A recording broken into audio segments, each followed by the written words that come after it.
Bible సెలవిస్తుంది, ఆవిరి వంటి జీవితాలంట మనవి. మనుషుని జ్ఞాపకం చేసుకుంటకు మనుషుడు ఏ పార్టీ వాడు. అవును, ఏ పార్టీ వాడు అన్నాం కానీ ఏ పార్టీ వాడు తెలుసా? పోనీ మీకు చిన్న ఎగ్జాంపుల్ ఇస్తాను. ఎప్పుడైనా మీరు ఆవగింజని మీ 2 వేళ్ల మధ్యలో పట్టుకొని చూసారా? ఇలాగా ట్రై చేయండి. ఆవగింజని మీరు ఈ 2 వేళ్ల మధ్యలో పట్టుకొని చూస్తే అది కనబడదు. ఈ 2 వేళ్ళు ఆవగింజని పూర్తిగా మూసేస్తాయి అన్నమాట.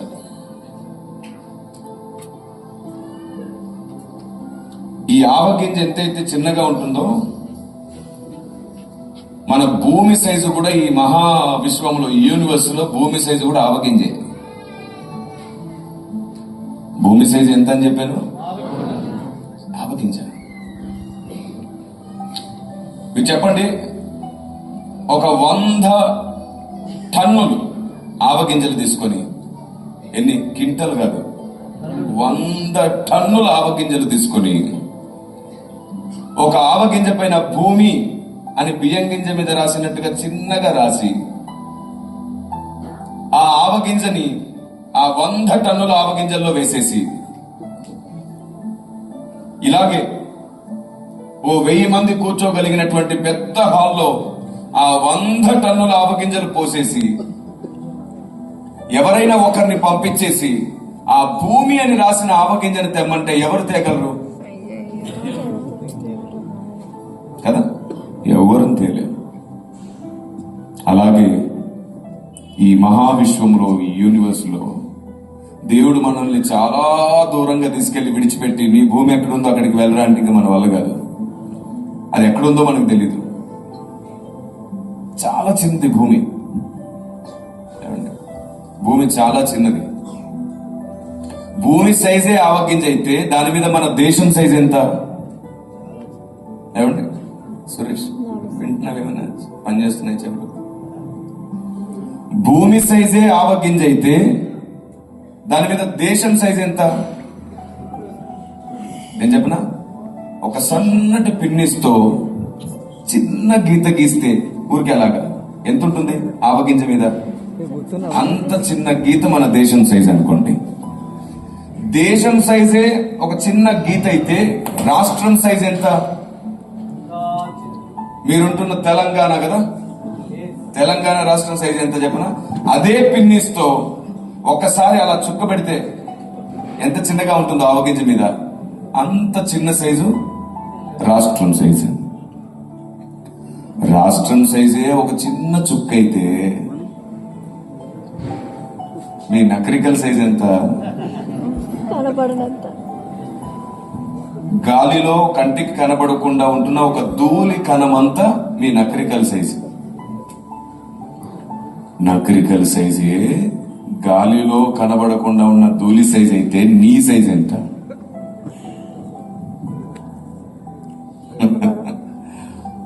చెప్పడానికి అవకాశం ఉందా? ఇప్పుడు చెప్పండి, నరుని జ్ఞాపకం చేసుకుంటకు నరుడే పాటేవాడు.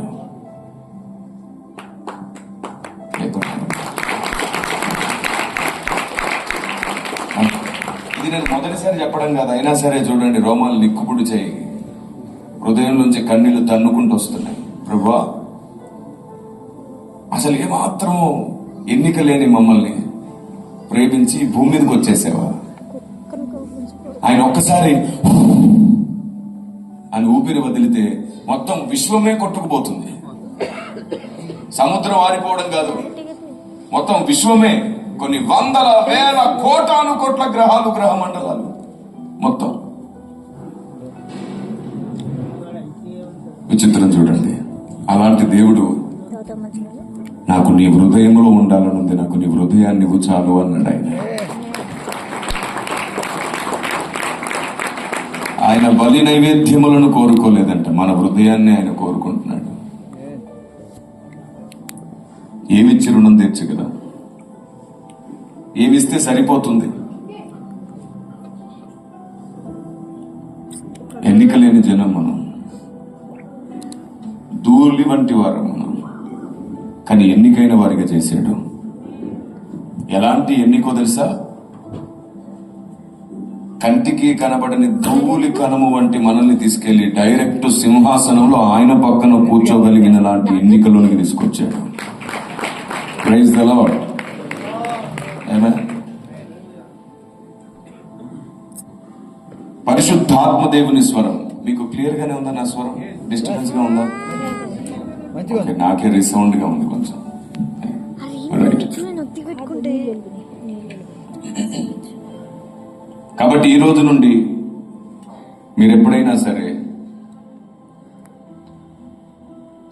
నరుని జ్ఞాపకం చేసుకుంటకు నరుడు ఏ పాటి వాడన్నప్పుడు ఈ విషయం గుర్తుంచుకోండి. ధూళి కణము కంటే కూడా యేసు ప్రభు ఈ లోకంలో ఎందుకు జన్మించాడు? కొంచెం త్వరగా ప్లీజ్, కొంచెం త్వరగా సెట్ చేయండి. యేసు ప్రభు ఈ లోకంలో ఎందుకు జన్మించాడు అనే వార్త క్రైస్తవుడికి కూడా పూర్తిగా తెలియలేదు. అది ఆశ్చర్యం. ఈరోజు పాపులను వెతికి రక్షించడానికి, నశించిన దాన్ని వెతికి రక్షించడానికి, మనుషుల్ని పరలోకానికి తీసుకొని వెళ్ళడానికి, ఇవన్నీ మనకు తెలుసు. కానీ మీకు తెలుసా, కేవలం మనిషిని పాపం నుండి విడిపించడానికి మాత్రమే కాదు, మనిషిని పరలోక వాసునిగా చేయాలని మాత్రమే కాదు, నశించిన దాన్ని వెతికి రక్షించడానికి మాత్రమే కాదు, ఆయన ఈ భూమి మీదకి రావడానికి గల కారణాల్లో చాలా కారణాలు ఉన్నాయి. అందులో నేను ఈరోజు కొన్ని మీతో పంచుకుంటాను. పరిశుద్ధాత్మ దేవుడు ఏ విషయాన్ని మీతో పంచుకోవాలి అనుకుంటున్నాడు? ముందు ట్రిబుల్ తగ్గించేసాను, ట్రిబుల్ షార్ప్ మాక్సిమం తగ్గించేసే, రైట్, ఇంకా తగ్గించేసే. Praise the Lord. నాకు ఫీడ్బ్యాక్ కూడా కొంచెం పెంచిన.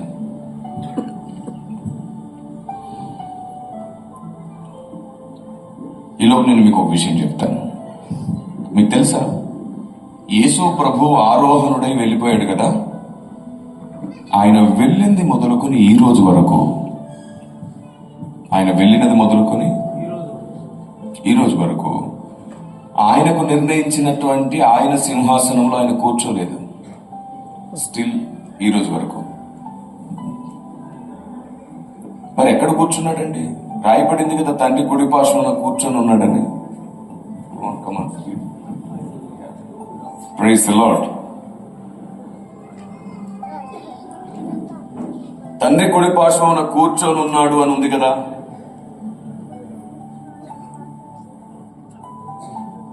మీకు తెలుసా,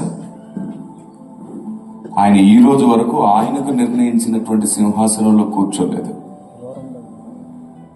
ఎక్కడ కూర్చున్నాడంటే తండ్రి సింహాసనములో, తండ్రి కుడి పార్శ్వమున కూర్చొని ఉన్నాడు. అది ఆయన సింహాసనం కాదు, తండ్రి సింహాసనం. మరి ఆయన సింహాసనంలో ఎప్పుడు కూర్చుంటాడు? ఆయన నీ కొరకు నా కొరకు ఎదురు చూస్తున్నాడు. నీతో కలిసి సింహాసనం ఎక్కాలనుకుంటున్నాడు ఆయన. Praise the lord. నరుని జ్ఞాపకం చేసుకుంటకు నరుడు ఏ పాటి వాడు అన్న స్థాయి నుంచి నరుని జ్ఞాపకం చేసుకుంటేనే భవిష్యత్తు విశ్వం కొనసాగబోతుంది అనే స్థాయికి క్రీస్తు మనల్ని తీసుకొచ్చాడు. ఆమేన్. ఈ మాట ఎక్కడుంది బైబిల్లో? ప్రకటన గ్రంథం 3:21 చూస్తారా? ఎవరైనా ఒక్కరు మైక్ తీసుకోండి. ఇక మీద నేను ఇంకొన్ని వచనాలు చూపిస్తాను. ఒక్కరే చదివితే చాలా పద్ధతిగా ఉంటుంది. అది కూడా మైక్ లో చదివితే అందరూ వినడానికి బాగుంటుంది. ప్రకటన గ్రంథం 3వ అధ్యాయం 21వ వచనం. ప్రస్తుతానికి ఈ వచనం నేనే చదివేస్తాను, జస్ట్ మీరు వినండి. అక్కడ ఏమనుంటుందంటే, నేను జయించి నా తండ్రితో కూడా ఆయన సింహాసనమందు కూర్చుండి ఉన్న ప్రకారం. ఏమన్నాడు విన్నారా? నేను జయించి నా తండ్రితో కూడా ఆయన సింహాసనంలో కూర్చుండి ఉన్న ప్రకారం జయించు వానిని నాతో కూడా నా సింహాసనమందు కూర్చుండనిత్తును అన్నాడు. Praise the Lord. ఆయన సింహాసనం ఎప్పుడు ఎక్కబోతున్నాడంటే తన భార్య అయిన సంఘంతో కలిసి సింహాసనం ఎక్కబోతున్నాడు. ఎంత రెస్పెక్ట్ ఇస్తున్నాడు ఆయన మనకి. నేను సింహాసనం ఎక్కాలంటే నీవు రావాల్సిందే అని నీ కొరకు ఎదురు చూస్తున్నాడు ఆయన. సర్వాధికారము పొందిన దేవుడు తన కొరకు నిర్ణయించబడినటువంటి సింహాసనం పైకి ఎక్కకుండా జయించే నా బిడ్డల కోసం నేను ఎదురు చూస్తున్నానని వెయిట్ చేస్తున్నాడు ఆయన. విచిత్రం ఏమిటో తెలుసా? జయించడానికి బదులుగా మనం జయాన్ని పాడుతున్నాం, జయాన్ని మాట్లాడుకుంటున్నాం, కానీ జయించాలనుకున్నప్పుడు మాత్రం మన వల్ల కావట్లేదు. అదేమిటి సార్ అంత మాట అన్నారు? మేము ఎంత రోషంగా బ్రతుకుతున్నామో తెలుసా? ఎంత కఠినమైన ప్రదేశాల్లో సువార్త చేస్తున్నామో తెలుసా? ఎలాంటి చోట్ల మేము ప్రాణానికి తెగించి బ్రతుకుతున్నామో తెలుసా అని ఒకవేళ మీరు అంటే నేను మీకు చెప్తున్నాను, అవును, మీరు చేస్తున్న దాంట్లో మీ పోరాటం దేవుని దృష్టికి అనుకూలమైందే. కానీ మీరు మర్చిపోకండి, మనం అందరము ఆశీర్వాదాలు దీవెనల వెంటే పరిగెడుతున్నాం. స్టిల్ ఈ రోజుకి ఆశీర్వాదాలు దీవెనలు, ప్రాస్పరిటీ ప్రాస్పరిటీ ప్రాస్పరిటీ, ఎందుకంటే అది మనకు కావాలి. ప్రాస్పరిటీ లేకుండా మానవుడు ఈ భూమి మీద సర్వైవ్ అవ్వలేడు. మనకు ప్రాస్పరిటీ కావాలి, కానీ ప్రాస్పరిటీ వెంట నువ్వు పరిగెత్తొద్దు, ప్రాస్పరిటీయే నీ వెంట పరిగెత్తుకు రావాలి.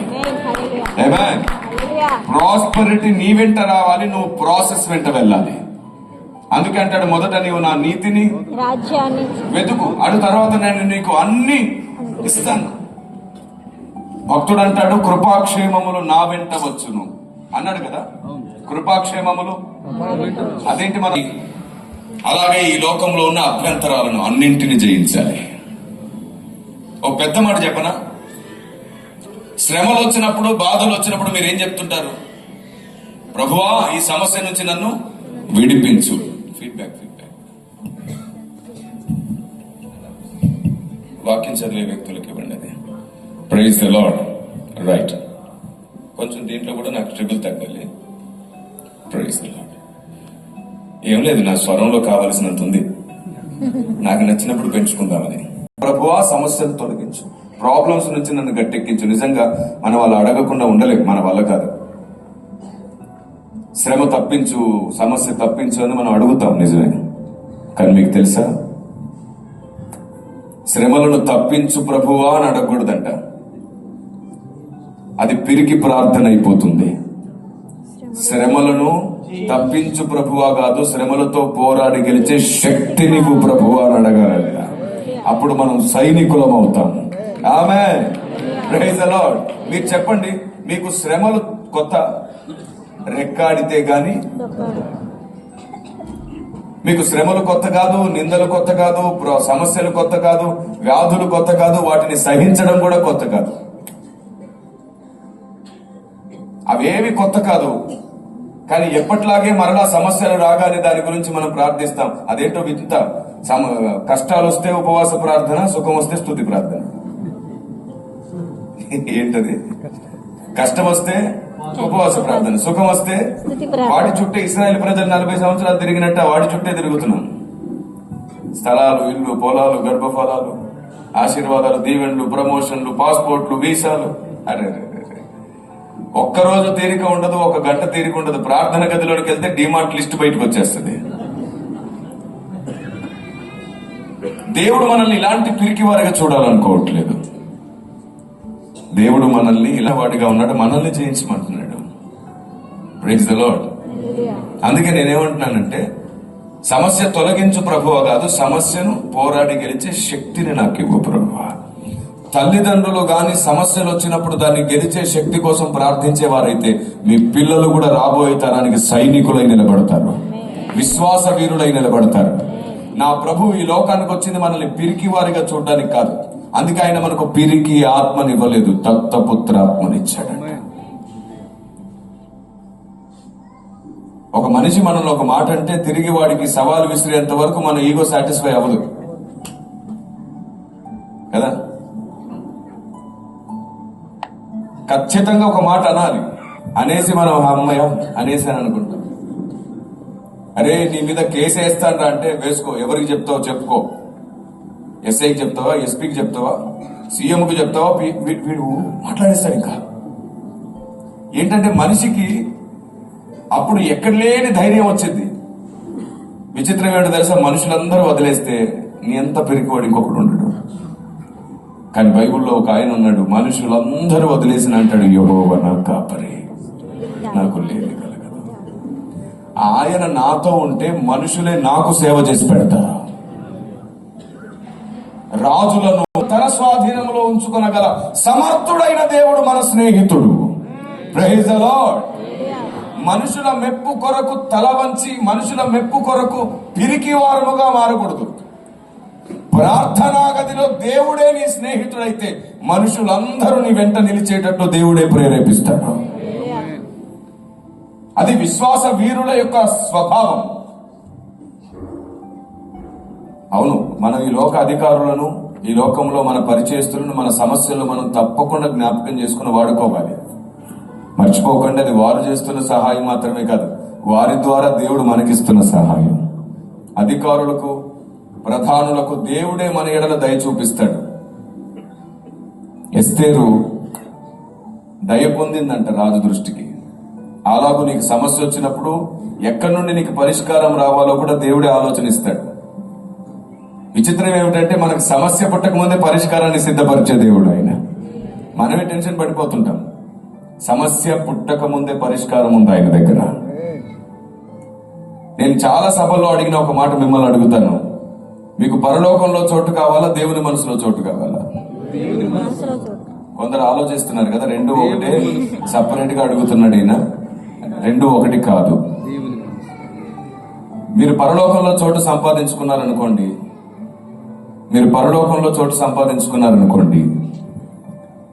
మీ విశ్వాసాన్ని బట్టో, మీ భక్తిని బట్టో, లేదా మీకు తెలిసిన దేవుని వాక్యాన్ని బట్టో ఎక్కడో చోటు ఉంటారు పరలోక రాజ్యంలో. కానీ గుర్తుంచుకోండి, మీరు గాని దేవుని మనస్సులో చోటు సంపాదించుకున్నారనుకోండి, ఏ మూలనున్నా సరే పిలిచి మరీ పక్కన కూర్చుని పెట్టుకుంటాడు ఆయన. Praise the lord. ఆమేన్. ఇప్పుడు ఏది ముఖ్యం అంటారు? దేవుని మనస్సులో చోటు సంపాదించుకోవడమే ముఖ్యం. అవును, దేవుని మనసులో చోటు సంపాదించుకోవాలంటే ఏం చేయాలి? దేవుని మనస్సులో చోటు సంపాదించుకోవాలంటే ఏం చేయాలి? మీకు విషయం తెలుసా? దేవునికి ఆయాసకరమైనవి, దేవునికి ఇష్టం లేనివి, దేవునికి నచ్చనివి అన్ని క్షణం ఆలస్యం లేకుండా విడిచిపెట్టేయాలి. కానీ మీరు ఎప్పటికీ విడిచిపెట్టలేనివి కొన్ని చెప్పనా? పేరుకు క్రైస్తవులమే, ఇప్పటికీ పెళ్లి అనే పేరెత్తగానే కులము కట్నం లేకుండా పెళ్లి చేసుకోమన్నా. నా ప్రభు ఈ భూమి మీదకి వచ్చినది ఈ లోక మర్యాదలన్నిటి నుంచి మనల్ని విడిపించడానికి కూడా. మీరు చెప్పండి, దేవుని బిడ్డలు కులము కట్నం చూసి వివాహం చేసుకోవడం దేవునికి నచ్చుతుందా, నచ్చదా? నచ్చదా ఆయనకి. కానీ మనం అదే చేస్తాం, మన పెద్దలు అదే చేస్తారు. చివరికి ఇండైరెక్ట్ గా కూడా ఏమిట్లు వారు ఎవరు వారి కులం ఏమిటి తెలుసుకునే ప్రయత్నం చేస్తాం. ఒక విషయం మర్చిపోకండి, మనం ఆదాం పిల్లలు. Praise the Lord. లేకుండా వివాహాలే చేసుకోవట్లేదు ఈరోజు క్రైస్తవుల్లో చాలా మంది. చాలా కొందరు అలాంటి వాటిని తృణీకరించి దేవునికి నచ్చినట్లున్నారు. మీరు చెప్పండి, అబ్రహాము దేవుని స్నేహితుడు. ఏం చేశాడు? తన కుమారునికి వివాహం చేసినప్పుడు వెండి బంగారములు అబ్రహాం ఇంటి నుండి రిబికా ఇంటికి వెళ్ళాయి, కానీ రిబికా ఇంటి నుంచి రాలేదు. దేవుని స్నేహితుడైన అబ్రహాం ఉంచిన మాదిరి అది. నిజానికి అమ్మాయిని మన ఇంటికి తీసుకొచ్చేటప్పుడు మనమే అవసరమైతే అమ్మాయి ఇంటి వారికి ఏమైనా బహుమానం ఇవ్వాలి. మీరే చెప్పండి, నేను మిమ్మల్ని అడుగుతాను. మన ఇంటికి వచ్చిన ఆడబిడ్డ కాలు మీద కాలేసుకుని సుఖపడుతూ ఉంటుందా, మనకు చేసి పెడుతూ ఉంటుందా? మాట్లాడండి, వెనక నుండి ఖచ్చితంగా మాట్లాడండి. కనీసం ఉన్నది మాట్లాడితేనన్నా దోషం పోతుంది. Praise the Lord. మన ఇంటికి వచ్చిన ఆడబిడ్డ, అరే మీకోసం మాట్లాడుతాను, గట్టిగా మాట్లాడాలి కదా మీరు. అమ్మయ్య, ఇన్నాళ్ళకు కరెక్ట్గా వచ్చావన్నా, మా పక్షాన మాట్లాడండి అని ఇప్పుడు వాళ్ళకి ఎంత ధైర్యమో. కానీ మీ దగ్గరికి కూడా వస్తాను నేను. నెక్స్ట్ స్టెప్ అక్కడ కూడా ఉంది. మన ఇంటికి వచ్చిన ఏ ఆడబిడ్డ కూడా కాలు మీద కాలేసుకుని సుఖపడదు. ఎందుకంటే అందరు అంబానీ కుటుంబం కాదు, అందరు కష్టాల్లో బతుకుతున్నారు. అందరికంటే ముందు లేవాలి. అవునా? స్త్రీ బాధ్యత ఏమిటి? ఇప్పుడున్న జనరేషన్ గురించి మాట్లాడట్లేదు, నన్ను క్షమించాలి. వాస్తవానికి స్త్రీ బాధ్యత గురించి మాట్లాడుతున్నాను నేను. అందరికంటే ముందు లేవాలి, ఇల్లు ఉడవాలి, గిన్నెలు కడుక్కోవాలి, అందరికి టిఫిన్ సిద్ధపరిచి అందరికీ వడ్డించి మిగిలింది చివరిలో తింటది. తినాలి అనే రూల్ లేదు కానీ తింటది పాపం, అలాగా చివరిలో తింటది. అదంతా అయిపోయిన తర్వాత రెస్ట్ తీసుకునే అవకాశం ఉంటుంది, అది కుదరదు. మధ్యాహ్నానికి కావలసిన ఏర్పాట్లు ప్రారంభించుకుంటుంది. సరే, మధ్యాహ్నం భోజనం అందరికీ వండి పెట్టి అందరికీ వడ్డించేసి తాను తినేసి పడుకుందామంటే కుదురుతుందా? కుదరదు. బకెట్లో బట్టలు గుర్తుకొస్తాయి బయట. పాపం ఆ తర్వాత 2 గంటల నుంచి 4 గంటల వరకు స్త్రీలు ఏం చేస్తుంటారు? బట్టలు ఉతికే పనులు ఉంటారు. పోనీ 4 తర్వాత 1 గంట నడుము వాల్చుకుందామంటే కుదురుతుందా? ఇంట్లోకి రాగానే అత్తో మామో ఎవరు అడుగుతారమ్మా, టీ పెడతావా? ఖాళీగా ఉంది కదా మరి ఆవిడ. వీళ్ళు అడుగుతారనమాట, టీ పెట్టమ్మా. పాపం హడావిడిగా సరే మామయ్య సరే రెడీ. కొందరైతే 7 గంటలకే వంట రెడీ చేసేస్తారు. భోజనం చేసి అందరూ పడుకునే సమయానికి 10 అవుతుంది. స్త్రీ అన్నిటినీ సిద్ధపరిచి తన ధర్మము చొప్పున భర్తకు కూడా తన సేవను చేసేసి సంసార ధర్మాన్ని జరిపేసి తను పడుకుందాం అనుకునే సమయానికి ఇంట్లో ఎవరికైనా బాగోలేదనుకుంటే తన విశ్వాస అయితే వారి కోసం ప్రార్థిస్తుంది, లేదంటే కనీసం ఉపచారమైనా చేస్తుంది. తాను పడుకునేసరికి 12 అవుతుంది. మళ్ళీ ఎప్పుడు లేవాలి? అందరూ లేవకముందే 5 గంటలకు 6 గంటలకు లేచి కూర్చోవాలి. ఇప్పుడు చెప్పండి, మనం అందరం చిన్న పిల్లలుగా ఉన్నప్పుడు ఇలాగే ఎవరో మన చుట్టూ కష్టపడి మనకు చేసి పెట్టారు. సేమ్ మన స్కూల్కి వెళ్ళాలని లేపేవారు, మనకు కావలసింది చేసేవారు, స్నానం చేయించేవారు. ఇలా 1 కాదు 2 కాదు అనేక రకాలుగా మనకు ప్రేమ పంచేవారు. మనకు జ్వరం వస్తే కనీసం వారు నిద్రపోకుండా కష్టపడుతూనే ఉండేవారు. ఎవరు ఆవిడ? అమ్మ. అమ్మ తర్వాత అమ్మ బాధ్యత తీసుకునేది ఎవరు? భార్య, లేదా ఇంట్లో ఉండే చెల్లి, అక్క. అఫ్ కోర్స్ చెల్లెళ్ళు అక్కలు రాక్షసులు, అది వేరే సంగతి. కానీ ప్రేమ పంచే విషయంలో అమ్మ తర్వాత బాధ్యత వారిదే. అక్కలు చెల్లెళ్ళు ఉన్న వాళ్ళు ధన్యులు. ఉన్నంత వరకు తిట్టుకుంటారు ఎప్పుడు పోతుందో ఇది అని. పెళ్ళయి వెళ్ళేటప్పుడు వాడికి మించి ఇంకెవడేడవాడు, ఇంకా వాడికి ఇంట్లో కూడా ఉండాలనిపించదు. ఏంట్రా ఇంట్లో ఉన్నప్పుడు పోట్లాడేవో పంపించేద్దాం అనుకున్నావు, ఏమో తెలియదు, ఇప్పుడు ఆవిడ లేకపోతే నాకు ఉండాలని లేదు, త్వరగా వీడికి పెళ్లి చేయండి అంటారు. అప్పుడు టామ్ అండ్ జెర్రీస్ వేరుగా ఉంటే అసలు షోనే లేదు, అవి కలిసి ఉంటేనే షో. అమ్మాయి ఇంట్లో పుడితే అమ్మ పుట్టినట్టు. కానీ మనకు వ్యాధి ఉందిగా, అబ్బాయి పుట్టాలని ప్రార్థన చేయండి సార్.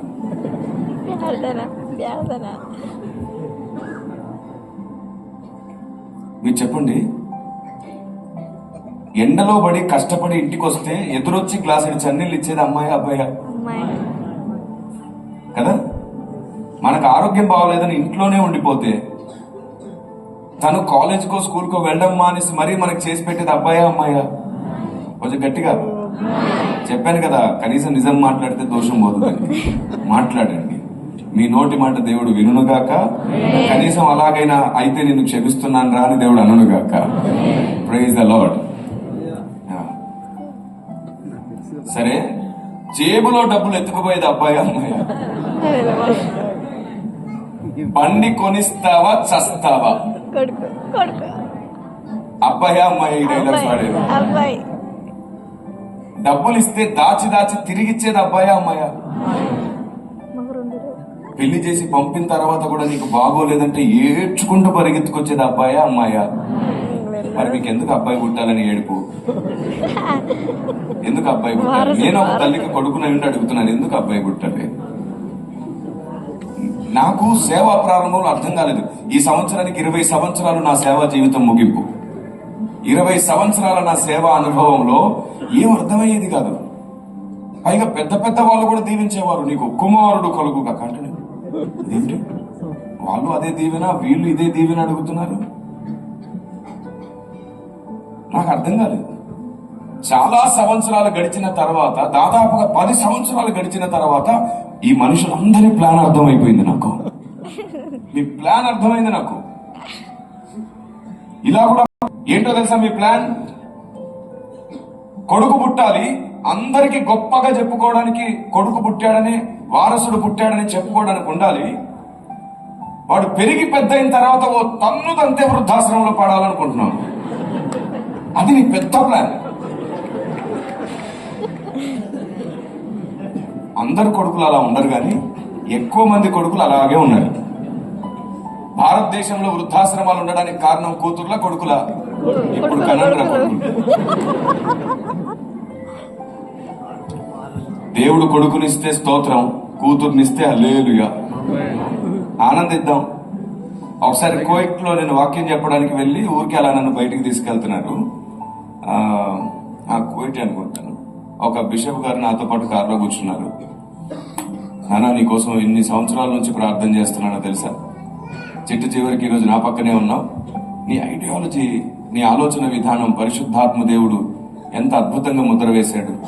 అన్నింటికి నీ దగ్గర జవాబు ఉండడం నిజంగా దేవుడు ఇచ్చిన కృప కదా అని చెప్తే నేను ఆయనతో చెప్తున్నాను, సంతోషపడుతున్నాను. ఆలోచన విధానాన్ని ఎవరైనా గనపరిస్తే నాకు ఎంత సంతోషమో. ఎందుకంటే అది దేవునిది. ఐడియాలజీ అంతా దేవునిది. చక్కని ఆలోచన ఇచ్చేది దేవుడు, ఆలోచన ఇచ్చి నడిపించేది దేవుడు, ఆలోచన కర్త దేవుడు. ఇంకా చాలా ఉన్నాయి. ఆయనే, అన్ని ఆయనవే. ఒక ప్రత్యక్షత గొప్పగా బోధించగలిగామంటే ఆయన ఇచ్చిన ప్రత్యక్షతే. ఒక మర్మం చెప్పగలిగామంటే ఆయన చెప్పిన మర్మమే. ఈ మనిషి తన సొంత పరిశోధనతో తెలుసుకోలేడు. ఆ సొంత పరిశోధనతో తెలుసుకుంటే థియాలజీ మాత్రమే తెలుస్తుంది, స్పిరిచువాలిటీ తెలీదు. ఈ చివరి దినాల్లో ఉన్నటువంటి ఒక పెద్ద సమస్య ఏంటంటే థియాలజీ వేరుగా, స్పిరిచువాలిటీ వేరుగా పనిచేస్తున్నాయి. అదేదో ఆనాడు కృపా సత్యములు విడిపోయి ఉన్నాయంట, తర్వాత అవి కలుసుకున్నాయంట. ఈరోజు ఏంటో పరిస్థితి, థియాలజీ స్పిరిచువాలిటీ వేరువేరుగా కొట్టుకుంటున్నాయి. ఇది దీన్ని అర్థం చేసుకోవట్లేదు, ఇది దీన్ని అర్థం చేసుకోవట్లేదు. కానీ థియాలజీ స్పిరిచువాలిటీ కలిసింది అంటే సంఘం సంపూర్ణ సిద్ధి పొందుతుంది. ఇంకా వివాదాలు, గొడవలన్నీ చల్లారిపోతాయి. ఒకరినొకడు దూషించుకోవడం, ద్వేషించుకోవడం, వాడు అబద్ధ బోధకుడు, వీడు అబద్ధ బోధకుడు, అదే అబద్ధం, ఇది అబద్ధం అని ప్రతి దాన్ని అబద్ధం అనే పనిలోనే ఉన్నారు. ఒక ఆయన రీసెంట్ గా ఏదో మాట్లాడుతూ ఏలియన్ పలాని మాసంలో వచ్చింది, ఏలియన్ పలాని ఏదో చెప్పాడంట.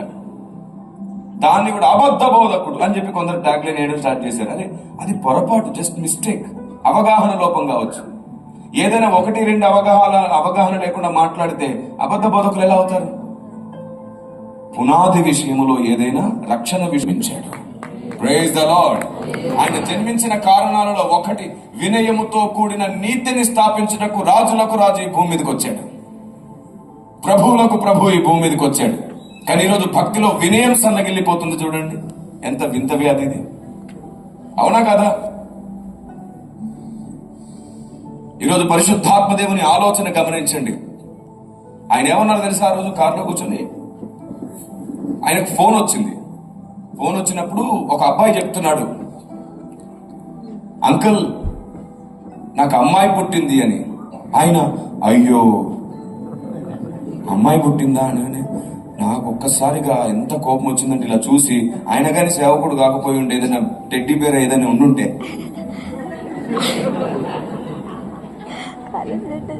ఇంకా ఇంతకంటే ప్రేరణ ఏం కావాలి సమాజానికి? తప్పు సంకేతం.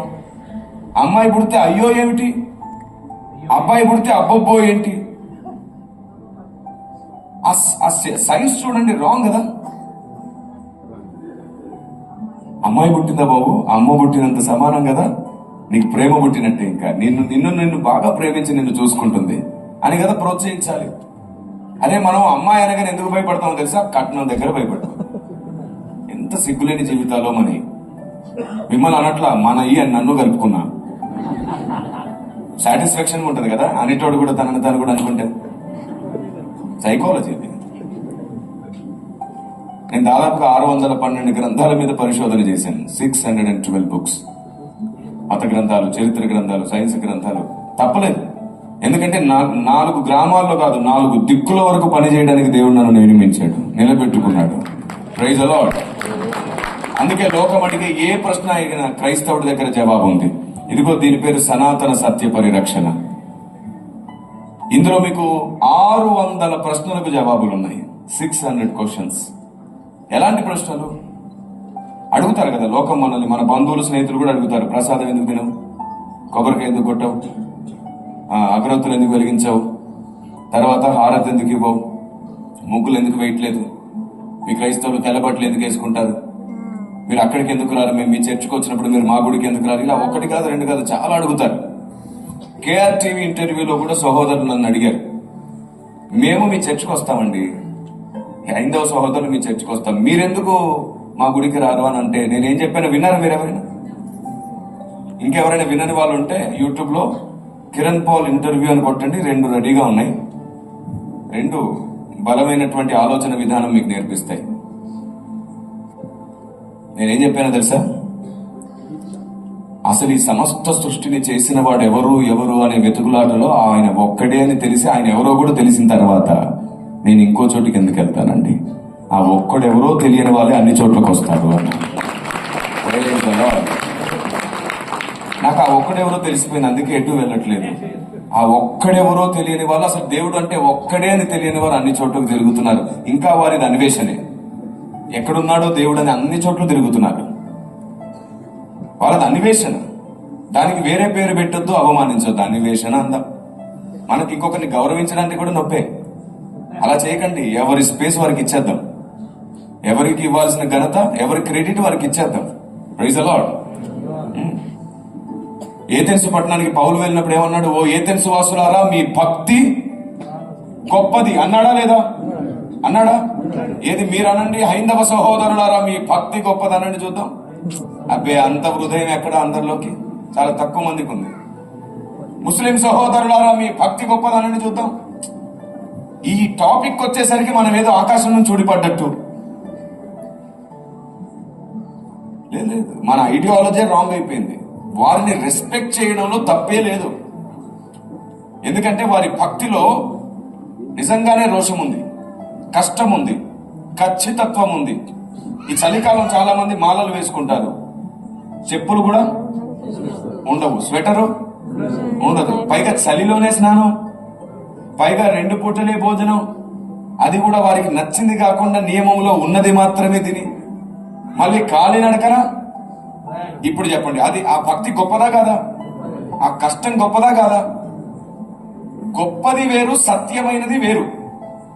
గొప్పదైన ప్రతిదీ సత్యం కాదు. కాబట్టి గొప్పదాన్ని ఎప్పుడు గొప్పదందాం. రెస్పెక్ట్ ఎవ్రీవన్ కదా. పౌలు ఆలోచన విధానం, ఓ ఏథెన్సు వాసులారా, మీ భక్తి గొప్పది. ఎంత భక్తి, ఎంత భక్తి! మీ దేవతా ప్రతిమలన్నింటినీ నేను చూస్తూ వస్తున్నాను, మీ బలిపీఠాలని. ఎంత భక్తి మీకుంది. అయితే తెలియబడని దేవుడని మీరు రాసుకున్నారు, ఆయన గురించి చెప్పడానికి వచ్చానన్నాడు. Praise the lord. అవును, ఎదుటి వ్యక్తిని రెస్పెక్ట్ చేసిన తర్వాత సువార్త వింటాడా? లేదా ఎదుటి వ్యక్తిని డిస్రెస్పెక్ట్ చేసినాక సువార్త వింటాడా? రెస్పెక్ట్ చేయాలిగా. మనం ఏమంటున్నాం? సువార్థికులం చాలా మంది, యేసే దేవుడు, నమ్మకపోతే నరకం తప్పదు. వాళ్ళకి ఎలా ఉందో తెలుసా? మా అమ్మే మంచిది, మా నాన్నే మంచోడు, మీ నాన్నలో అమ్మలు కాదన్నట్టుంది. అయితే మాట్లాడే విధానం ఉంటుంది. మనం ఎందుకు వారిని ఇబ్బంది పెట్టాలి? ఎందుకు బాధ పెట్టాలి? నేను ఈరోజు కొత్తగా మాట్లాడుతున్న మాట కాదు ఇది. 20 సంవత్సరాలుగా వందల వేదికల మీదుగా ఇదే చెప్పాను, ఇదే చెప్తూ వచ్చాను. మనం ఎప్పుడైతే క్రీస్తుని ఎరగని ప్రజలను, వారి కష్టాన్ని గుర్తించి రెస్పెక్ట్ చేస్తామో, మనల్ని అర్థం చేసుకున్నాడు. ఇప్పుడు అతను చెప్పేది కూడా అర్థం చేసుకుందామనే మనసు దేవుడు పుట్టిస్తాడు. ప్రేమ ఉన్న చోటనే సత్యం స్థాపించబడుతుంది. ద్వేషం ఎప్పుడు సత్యాన్ని స్థాపించదు. ద్వేషం ఎప్పుడు అధిక నీతిగా మాట్లాడుతుంది. ప్రేమ మాత్రమే అర్థం చేసుకుని మాట్లాడుతుంది.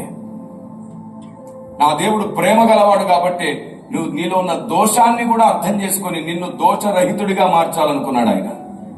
నీ పాపాన్ని ద్వేషించాడు, నిన్ను ద్వేషించలేదు నా దేవుడు కదా. కానీ ధర్మశాస్త్రం నిన్ను పాపాన్ని కలిపి ద్వేషించింది, నీకు పాపానికి కలిపి శిక్ష వేయాలనుకుంది. కానీ క్రీస్తు వచ్చి రెండింటిని సపరేట్ చేసేసాడు. Praise the Lord. రెండింటిని సపరేట్ చేసేసి వారిని క్షమించ అవసరమైతే దాన్ని నేను భరిస్తానని చెప్పి పూర్తిగా మన దోష శిక్షను ఆయన భరించేసాడు. దేవుని ప్రజ, ఈ చివరి రోజుల్లో క్రీస్తును లోకానికి అర్థమయ్యేటట్లు చేయాలి అంటే ముందు మన మీద ఉన్న అపార్థాలు తొలగించాలి. క్రైస్తవుడు భారతదేశానికి అపార్థమయ్యాడు. అపార్థమైన క్రైస్తవ్యాన్ని తిరిగి భారతదేశానికి అర్థమయ్యేటట్లు చేద్దాం. ఆమేన్. కొంచెం బిగ్గరగా చెప్పొచ్చు కదా, ఆమేన్ అని. కొంచెం బిగ్గరగా ఆమేన్. భారతదేశానికి క్రైస్తవ్యం అర్థమవును కాక. చెయ్యెత్తి కూడా చెప్పొచ్చు. Praise the Lord. మీకు తెలుసా, స్తుతించడం, బిగ్గరగా స్తుతిస్తే 2 లాభాలు. ఒకటి, సాతానికి దేవుడు మీకు అర్థమయ్యాడని అర్థమవుతుంది. రెండవది, మీరు చెయ్యెత్తి స్తుతించినప్పుడు మీ పక్కనే మొహమాట పడి సిగ్గుపడే వాళ్ళు కూడా స్తుతి చేయడం ప్రారంభిస్తారు. మీ స్తుతి మరొకరికి స్తుతి నేర్పిస్తుంది. మీ స్తుతి సాతానుకు కూడా భయం పుట్టించాలి, పక్కవాడికి కూడా స్తుతి నేర్పించాలి. అందుకు చెయ్యెత్తి స్తుతిస్తున్నప్పుడు నన్ను తగ్గించుకుంటున్నాను, నిన్నే హెచ్చిస్తున్నాననే సూచనగా చెయ్యెత్తాలి. దేవునికి స్తోత్రం కలుగును గాక. ఆమేన్. ఏమి లేదు, విశ్వాసము భక్తి సాధన అవగాహనతో స్థాపించబడుతుంది. అవగాహన లేని చోట విశ్వాసం ఉండదు, భక్తి సాధన ఉండదు. ఈ అవగాహన ఆత్మదేవుడు కలుగజేస్తాడు. అందుకే ప్రార్థనా గది సహవాసమే పరలోక వారసత్వాన్ని ఇస్తుంది మనకి. అది చాలా ముఖ్యమైన దినుసు. ఈరోజు లోకానికి క్రైస్తవ్యం చాలా విషయాల్లో అపార్థమైంది. అన్నింటికి జవాబు ఉండాలి. నేను దాదాపుగా 1600 ప్రశ్నలకు జవాబులు రాసే కృపనిచ్చాడు దేవుడు. 1600 క్వశ్చన్స్. అందులో ఇదిగో ఈ పుస్తకంలో మీకు 600 ప్రశ్నలకు జవాబులు ఉన్నాయి. చివరికి భాషా శాస్త్రమును గూర్చి, చరిత్రను గూర్చి కూడా ఇందులో మీకు అద్భుతమైన ఆధారాలు దొరుకుతాయి. దీని పేరు సనాతన సత్య పరిరక్షణ. ఇవి తెలుసుకుంటే మీరు బైబిల్ కాలేజ్ కూడా వెళ్ళక్కర్లా. ప్రతి విశ్వాసి ఓ సైనికుడై పనిచేస్తాడు. అవే కొంత సబ్జెక్ట్ తెలియగానే సేవకులు అవ్వకండి, భయంకరమైన శిక్ష ఉంటుంది. సబ్జెక్ట్ తెలిసిన ప్రతి ఒక్కడు సేవకుడు అవ్వకూడదు.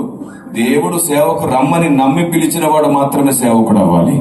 మిగతా వారందరూ సైనికులై అసాధ్యమైన దాన్ని సాధ్యమయ్యేటట్లు చేయాలి. Praise the Lord. నేను మీకు అద్భుతమైన విషయం చెప్పనా? మీలో తమ్ముళ్ళు చెల్లెలు చెప్తున్నాను, మీరు మీ సేవకులకు పక్క నుండి యెహోషువలాగా నిలబడండి, మీ ఫలం డబుల్ ఇస్తాడు దేవుడు. అలా కాదు, గొప్ప పేరు కోసం మేము కూడా గద్దెక్కాలనుకుంటే 200 శిక్ష కోసం రెడీగా ఉండాల్సి వస్తుంది. ఫలమే కావాల్సి వస్తే యుద్ధం చేసేవాడికి ఎంత ఫలమో యుద్ధోపకరణం మోసేవాడికి వెనుకుండి పని చేస్తే డబల్ లాభం, ముందుండి పని చేస్తే డబల్ నష్టం. నీ పనిలో తేడా వస్తే అడిగేది ముందున్నవాన్ని, వెనుకున్నవాని కాదు. నిన్ను అడిగాడు అనుకో, ప్రభువా నీ కొరకే అన్నియూ సహాయము చేసి తిని నాకు ఏమియూ సంబంధము లేదు. ఒక్క డైలాగుతో నువ్వు తప్పించుకుంటావు.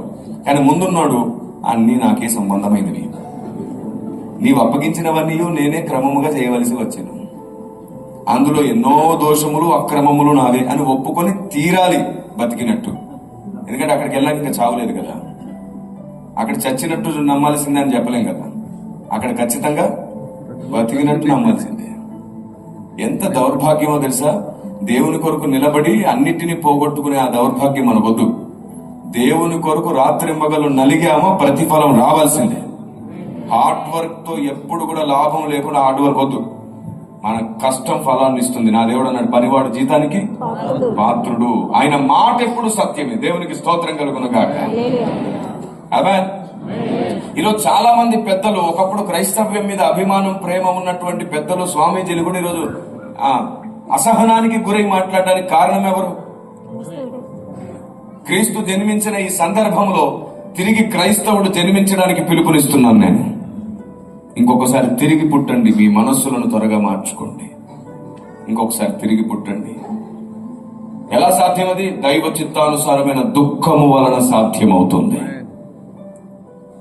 చాలా మంది స్వామీజీలు క్రైస్తవ్యం గురించి గొప్పగా మాట్లాడిన సందర్భాలు ఉన్నాయా లేదా? క్రైస్తవుల గురించి గొప్పగా మాట్లాడారు, క్రైస్తవ్యం గురించి గొప్పగా మాట్లాడారు. అవునా? మరి ఈ రోజు ఏమిటి అసహనంగా మాట్లాడుతున్నారు? ఈ రోజు ఏమిటి క్రైస్తవ వ్యతిరేకులకు సపోర్ట్ చేస్తున్నారు? ఈ రోజు ఏమిటి క్రైస్తవ వ్యతిరేకులకు కావలసిన అన్ని సమకూరుస్తున్నారు? ఈ రోజు ఏమిటి వారు పెట్టిన సభల మీద నిలబడి మాట్లాడుతున్నారు? కారణం ఏమిటి? తప్పు వారిది కాదు, వారికి కంటెంట్ ఇచ్చాం మనం. చిన్న వివాదం చెప్పిన, ఓ సేవకుడు ఉపవాస ప్రార్థనలో వాక్యం చెప్తున్నాడు. ఇంతకంటే పెద్ద మందిరం అది. నన్ను పిలిచారు అక్కడికి వాక్యం చెప్పడానికి. 10 years అయిపోయింది దాదాపుగా ఇది జరిగిపోయి. నేను వెళ్లి వాక్యం చెప్పడానికి ముందు ఆరాధన జరుగుతుంది, చాలా బలమైన ఆరాధన జరుగుతుంది. ఒక ఆయన ఇంత పెద్ద డోర్ ఉంది 2 వైపులా, అక్కడ నిలబడ్డాడు ఒక పెద్ద ఆయన. నిలబడి అయ్యగారు అయ్యగారు అయ్యగారు అంటున్నాడు. ఆరాధనలో అయ్యగారు అటు చూసేసి ఆగు అన్నాడు కోపంగా. ఆరాధన అంతా అయిపోయిన తర్వాత ఏంటి అని అడిగితే, పైన మీరు 4 దిక్కులు హారన్ పెట్టారు. హారన్ తెలుసు కదా? ఇదిగో పని చేయండి, ఇప్పటి నుంచి ఏదైనా తెలిస్తే ఇలా కనండి, లేదా ఇలా కనండి. కొందరు ఏదడిగినా అలా ఉండకండి. మీకు అర్థమైతే త్వరగా వేగంగా ముందుకు వెళ్తాను నేను. Praise the Lord. మీకు అర్థం కాలేదనుకోండి, ఏం చెప్పాలో అర్థం కాదు నాకు. మీకు తెలుసా, ఇప్పటి వరకు గంట సమయం గడిచిపోయింది, 1 hour గడిచింది. ఇప్పుడు నేను మాట్లాడడం ప్రారంభించి 55 minutes. మీకు దేవుని ఆలోచన అర్థమయ్యేటట్లు చేయడానికి, దేవుణ్ణి అర్థమయ్యేటట్టు చేయడానికి, వాక్యాన్ని మీరు హత్తుకొని అర్థమయ్యేటట్టు చేసుకోవడానికి మీ హృదయాలను దున్నే పనిలోనే 55 నిమిషాలు గడిచిపోయింది. అదే 1 hour గడిచింది అంటున్నారు, నిజంగానే గడిచింది. మీరు సమయాన్ని ఎందుకు మర్చిపోయారో తెలుసా? మీరు దేవుణ్ణి ప్రాణంగా ప్రేమిస్తున్నారు. అంత మాత్రంగా దేవుడు మాట్లాడటం ప్రారంభించాడు, అందుకే సమయం మర్చిపోయాం మనం. Praise the Lord. దేవునికి స్తోత్రం కలుగును గాక. చాలా సంవత్సరాల క్రితం నేను దేవుని ఒక వరం అడిగాను. ప్రభువా, నేను మాట్లాడితే నీ మనసు, నీ ఆలోచన ప్రజలకు వినపడమే కాదు, క్రైస్తవ వ్యతిరేకి కూడా పూర్తిగా అయిపోయే వరకు కదలకుండా వినే అవకాశం ఇవ్వవా అని అడిగాను. ఇది నీకు కలుగును అన్నాడు. అందుకే ఇన్ని సంవత్సరాల్లో ఎక్కడ ఏ సభలో మాట్లాడినా సరే అటువైపుగా వెళ్లే పూజారి కూడా అక్కడ ఆగి విని మొత్తం ప్రసంగం అయిన తర్వాత అదేంటి అంత టైం అయిందా అని వెళ్ళిపోతున్నాడు ఆయన. ఒకసారి అయితే ఒక చోట 2.5 గంటలు వాళ్ళు అలా రోడ్డున చలిలో నిలబడి వినేసి వెళ్ళిపోయారు. తర్వాత పాస్టర్ గారికి ఫోన్ చేసి, బాబు, క్రైస్తవ్యం అంటే ఏంటో ఇన్నాళ్ళకి చాలా మంచి అవగాహన వచ్చింది, ఇక నుంచి మా వైపు నుంచి నీకు ఏ వ్యతిరేకత లేదు, మాకు మీకు మంచి బంధం ఉంటుంది అని చెప్పాడంట ఆయన. Praise the Lord. నోరు మంచిదైతే ఊరు మంచిది. ఈ పెద్ద ఆయన పాస్టర్ గారు ఏం చేశారో తెలుసా? ఆయనకి 4 వైపులా హారన్స్ ఉన్నాయి, సౌండ్ కొంచెం తగ్గించండి, మా ఇంట్లో బాలింత ఉంది, చిన్న బిడ్డున్నాడు, వాడు ఉలిక్కిపడి ఏడ్ చేస్తున్నాడు, మీరు గట్టిగా అరిచినప్పుడల్లా ఏడుస్తున్నాడు, భయపడుతున్నాడు, పైగా మీ చర్చికి మా ఇల్లు దగ్గరగా ఉందండి. ఆయన ఏమన్నాడు తెలుసా? మీ పెళ్లిళ్ళలో మీరు సినిమా పాటలు పెట్టినప్పుడు, భక్తి పేరిట మీరు డీజేలు పెట్టినప్పుడు మేమేమైనా అన్నావా? మా పిల్లలు కూడా భయపడ్డారులే అప్పుడు. నోరు మూసుకొని పో, ఇది దేవుని స్వరం, దేవుని భక్తి, దేవుని పాట, ఇది వింటే దీవెన ఆశీర్వాదం, పో, దయ్యాలు కూడా పారిపోతాయి అన్నాడు. అలాగేనండి అని వెళ్ళిపోయాడు పెద్ద ఆయన. నేను ఇదేంటి ఇంత సింపుల్గా వెళ్ళిపోయాడు అనుకున్నా. నాకు వాక్యం ఇచ్చేసాడు, నేను చక్కగా వాక్యం చెప్పేశాను. ఆ రోజు 50 నిమిషాలు 40 నిమిషాలు మాట్లాడాను అంతే. ఎందుకంటే 2 సెషన్స్ ఉన్నాయి. వెంటనే అక్కడికి ఆపేసాను. అందరూ ఆకలితో కూడా ఉండుంటారు, చాలా ఆలస్యం అయిపోయింది కాబట్టి కొంచెం మజ్జిగైనా తాగుతారు కదా అని వదిలేశాను. సరిగ్గా అప్పుడు అందరు అప్పుడే లేచి వెళ్తున్నారు బయటికి. 40 మంది వచ్చారు. ఆ పెద్ద 40 మందిని తీసుకొచ్చాడు.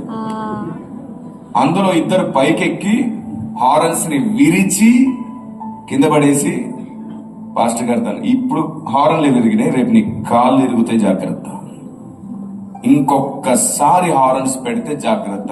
ఇన్నాళ్ళు నువ్వు ఇటు అటు వెళ్తుంటే నమస్తే సార్ అని మేమే అన్నాం, ఈ రోజు నుంచి నువ్వు హారన్స్ పెట్టావంటే నీ కాళ్ళు ఇరగొడతాం, జాగ్రత్త అన్నాడు. గడగడ గడగడగడ వణికిపోయాడు ఆయన. అయిపోయింది. ఆ తర్వాత ఆయన ఊర్లో ఎటు వెళ్ళినా ఏం చేసినా చాలా తక్కువ మంది ఆయన్ని పలకరించారు, ఎక్కువ మంది గౌరవించలేదు అసలు. నేను అన్నాను ఆయనతో, మీ ప్లేస్ లో పౌలు భక్తుడు ఉంటే ఏం చేస్తాడు? ఆత్మల రక్షణ కొరకు తగ్గుతాడా లేదా? వాళ్ళకి అపార్థం కాకుండా తగ్గుతాడా లేదా? మనం ఇంకా పెంచుతాం, ఇంకా రెచ్చగొడతాం. అరే, ఒక అడుగు నువ్వు తగ్గడం, నువ్వు గెలవడం కోసమే. క్రైస్తవుడు తగ్గిన ప్రతి చోట దేవుడు అడుగు ముందుకేస్తాడు. Praise the Lord. దేవునికి స్తోత్రం కలుగును గాక. ఆమేన్. నేను ఒక మాట చెప్పిన, స్టెఫెన్ లాగా పరిచర్య చేయొద్దు, వద్దు. బైబిల్ స్టెఫెన్ లాగా ఉండమని చెప్పట్లేదు, పౌలు లాగా ఉండమని చెప్తుంది. స్టెఫెన్ లాగా బతికితే ఒక్క రోజులో అయిపోతుంది పని. పౌలు లాగా బ్రతికావంటే అనేక సంఘాలకు ఆశీర్వాదంగా ఉంటావు. రోషంగా ఒకటి మాట్లాడడం కాదు, వివేకంగా, పాము వంటి వివేకం, పావురం వంటి నిష్కాపటంగా మాట్లాడటమే ఈనాటి భక్తి సాధన. దేవుని ప్రజ, బైబిల్ని కూడా ఈరోజు అవమానిస్తున్నారు, క్రీస్తుని అవమానిస్తున్నారు. ఎన్ని వింత ప్రశ్నలో. ఈ పుస్తకం పేరు వ్యతిరేక ప్రశ్నలు. ఒక 100 ప్రశ్నలకు తిరుగులేని జవాబిస్తుంది. బైబిల్లో పిల్లల్ని బండకేసి కొట్టమని ఎందుకుంది అని అడుగుతున్నారు. లోతు పిల్లలు అలా చేస్తుంటే లోతు ఏం చేశాడని అడుగుతున్నారు. అమాలేకుల్ని వాళ్ళ స్త్రీలని, పురుషుల్ని, పశువుల్ని కూడా చంపమని దేవుడు ఎందుకన్నాడు? అంతా కఠినుడేంటి మీ దేవుడు అని అడుగుతున్నారు. అన్నిటికీ పూర్తి న్యాయమైన జవాబు ఉంది. మీకు తెలుసా, సౌలుతో దేవుడు ఆజ్ఞాపించాడు కదా సమూయేలు ద్వారా, ఏమని? వాళ్ళని అసలు కంప్లీట్ గా తుడిచేసేయాలి, చిన్న పిల్లల్ని కూడా విడిచిపెట్టద్దు, చివరికి వారి స్త్రీలను, వృద్ధులను, పశువులను కూడా మొత్తం తుడిచిపెట్టేసేయమన్నాడు. మొత్తం తుడిచిపెట్టేయమన్నాడు. బంగారం వెండి మాత్రం నాదన్నాడు. ఆ మాట అన్నాడా లేదా? ఎందుకు అన్నాడండి? వాళ్ళదంతా శపితమైనదే కదా అని చెప్పి ఒక ప్రశ్న కూడా ఉంది. ఇప్పుడు దానికి ఆన్సర్ చెప్తాను. మీకు తెలుసా, వారందరూ కూడా సౌలుతో ఆ దేశం అంతటిని తుడిచిపెట్టేయమని దేవుడు ఎందుకు చెప్పాడంటే, స్త్రీలు, పురుషులు, వాళ్ళ రాజు, చివరికి వాళ్ళ పిల్లలు కూడా మంత్రశక్తులు నేర్చుకునేవాళ్ళు. మంత్ర విద్య, వశీకరణ విద్య నేర్చుకునేటువంటి వారు. చివరికి ఆ దేశంలో చిన్న చిన్న పుట్టిన పిల్లలను తమ దేవతలకి ఇలా చేతులు చాపి, చేతికి ఒక బుట్ట లాంటి ఆకారం, ఇనుప ఆకారంది, మొత్తం ఇత్తడిది గాని ఇనుముది గాని విగ్రహాన్ని చేసి దాని కింద మొత్తం డొల్లగా ఉంచి కింద మొత్తం నిప్పు పెడితే ఆ విగ్రహం మొత్తం భయంకరంగా భగభగ మండుతున్నటువంటి ఎర్రటి ఆకారానికి వచ్చిన తర్వాత అప్పుడు ఆ చేతిలో ఉన్నటువంటి ఆ గంప లాంటి దాంట్లో, ఆ రౌండ్ దాంట్లో ఈ బిడ్డను తీసుకొచ్చి బలిగా దాంట్లో వేసేసేవాళ్ళు. ఆ బిడ్డ శబ్దం వినబడకుండా ఉండాలని చుట్టూ డప్పులు కొట్టేవాళ్ళు. అలాంటి సాంప్రదాయాన్ని వాళ్ళు కొనసాగిస్తున్నారు. చిన్నపిల్లలు చంపేస్తున్నారు, చిన్న వయసు నుంచి మంత్ర విద్య నేర్పిస్తున్నారు, తప్పుడు విధానాల్లో నడిపిస్తున్నారు. వారి రక్తం పాడైంది. స్త్రీలు, పురుషులు ఎవ్వరూ తేడా లేదు. చివరికి జంతువులతో పాపం చేస్తున్నారు. ఇప్పుడు చెప్పండి, అలాంటి వారు బ్రతకడం మంచిదేనా? అయితే దేవుడు కొన్ని సంవత్సరాలు ఓపిక పట్టి వారికి అనేకుల్ని సందేశం ఇచ్చి పంపించి హెచ్చరించాడు. మారలేదు వాళ్ళు. అప్పుడు అన్నాడు, ఇంకా వీళ్ళతో పని లేదు, ఎందుకంటే వీరు విపరీతమైన వాటన్నిటిని చేశారు. దేవుడు చేసిన ప్రతి దాని వెనకాల పెద్ద న్యాయాలు ఉన్నాయి. అందుకే చెప్తున్నాను, ఈ పుస్తకం చదవండి, ప్రతి దానికి తిరుగులేని ఆధారాలు ఉన్నాయి. మీ స్నేహితులు, మీ ఫ్రెండ్స్, మీ బంధువులు మిమ్మల్ని అడిగినప్పుడు సరిగ్గా వారికి జవాబు చెప్పండి, వారికి అర్థమవుతుంది. నన్ను రీసెంట్ గా ఒక తమ్ముడు అడిగాడు, అన్న మా ఫ్రెండ్స్ అడిగారు, మీ క్రైస్తవులు బొట్టెందుకు పెట్టుకోరా, మీ యేసుప్రభు పెట్టుకోద్దన్నాడా అంటే, ఆ తమ్ముడు అన్నాడంటే మా అయ్యగారు పెట్టుకోద్దన్నాడు. ఎక్కడికి పోయినా మా మీదేగా, అయ్యగారుల మీదే. ప్రసాదం తినేందుకు మా అయ్యగారు తినొద్దు అన్నాడు. తాళెందుకు తీసావు, మా అయ్యగారు తీసేయమన్నాడు. నువ్వు అదెందుకు మానేసావు, మా అయ్యగారు మానేయమన్నాడు. అందుకే అయ్యగారుల మీద అందరికి కోపం. జవాబు అది కాదు. బొట్టెందుకు పెట్టుకోడు క్రైస్తవుడు అని అడిగితే ఆ తమ్ముడు అన్న, నువ్వేం చెప్పేవు బాబు అంటే, క్రైస్తవులం కాబట్టి పెట్టుకోమన్నాడంట. అది కాదు విషయం. వాస్తవానికి బొట్టు అనేది ఎందుకు పెట్టుకుంటారంటే 3 విషయాలు, 3 కారణాలు. మొదటిది భక్తికి సూచన.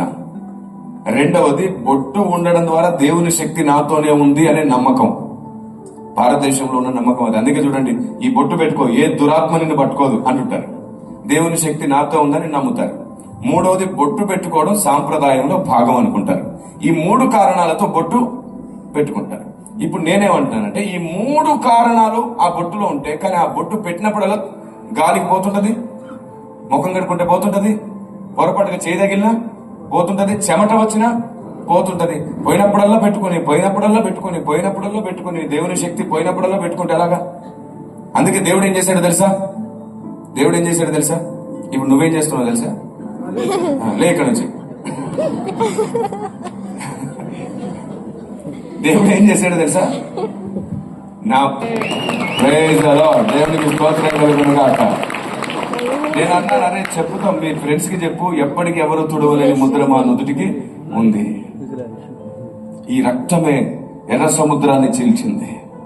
ఆ రోజు పస్కా బలి రక్తము. ఆమేన్. అప్పుడు ద్వార బంధకాలకు ఉంటే ఇప్పుడు డైరెక్ట్ ఎక్కడుంది? మన నుదుటికి. దేవునికి స్తోత్రం. మనం బొట్టు పెట్టడం మానడం కాదు, ఎప్పటికీ చెరిగిపోని బొట్టు క్రీస్తు రక్తం మన సొంతమైంది. ఇప్పుడు పెట్టుకోకర్లా. ఇప్పుడు మనం దేన్ని పెట్టక్కర్లా. మన పెద్దలు ఏది చేసినా దాని వెనకాలన్న అంతరార్థం ఒకటి ఉంది. మనం దాన్ని నెరవేరుస్తున్నాం. నేను ఇప్పుడు డైరెక్ట్ గా స్టేట్మెంట్ ఇస్తున్నాను. క్రైస్తవుడు భారతీయ సాంప్రదాయాలను తృణీకరించట్లేదు. క్రైస్తవుడు భారతీయ సాంప్రదాయాలను అవమానించట్లేదు. క్రైస్తవుడు భారతీయ సాంప్రదాయాల్ని మార్చట్లేదు. క్రైస్తవుడు భారతదేశం ఏ ఆచార సాంప్రదాయాలు చేసిందో వాటి పరమార్థాలను నెరవేరుస్తున్నాడు, వాటి అసలు రూపాన్ని నెరవేరుస్తున్నాడు. అవి అన్ని నీడ అయితే అసలు నిజాన్ని నెరవేరుస్తున్నాడు క్రైస్తవుడు. ఆమె అలా ఎలా సార్ అంటారా? మీరు చెప్పండి, క్రైస్తవుడు హారతి ఎందుకు ఇవ్వడు దేవునికి? క్రైస్తవుడు ఎందుకు ఇవ్వడంటే ఆ కర్పూరం బిల్ల కొద్దిసేపటికి కరిగిపోతుంది, దాన్ని మొక్కితే దీవెన వస్తుందో లేదో కూడా తెలియదు, కానీ ఆ తర్వాత అది ఉండకుండా పోతుంది.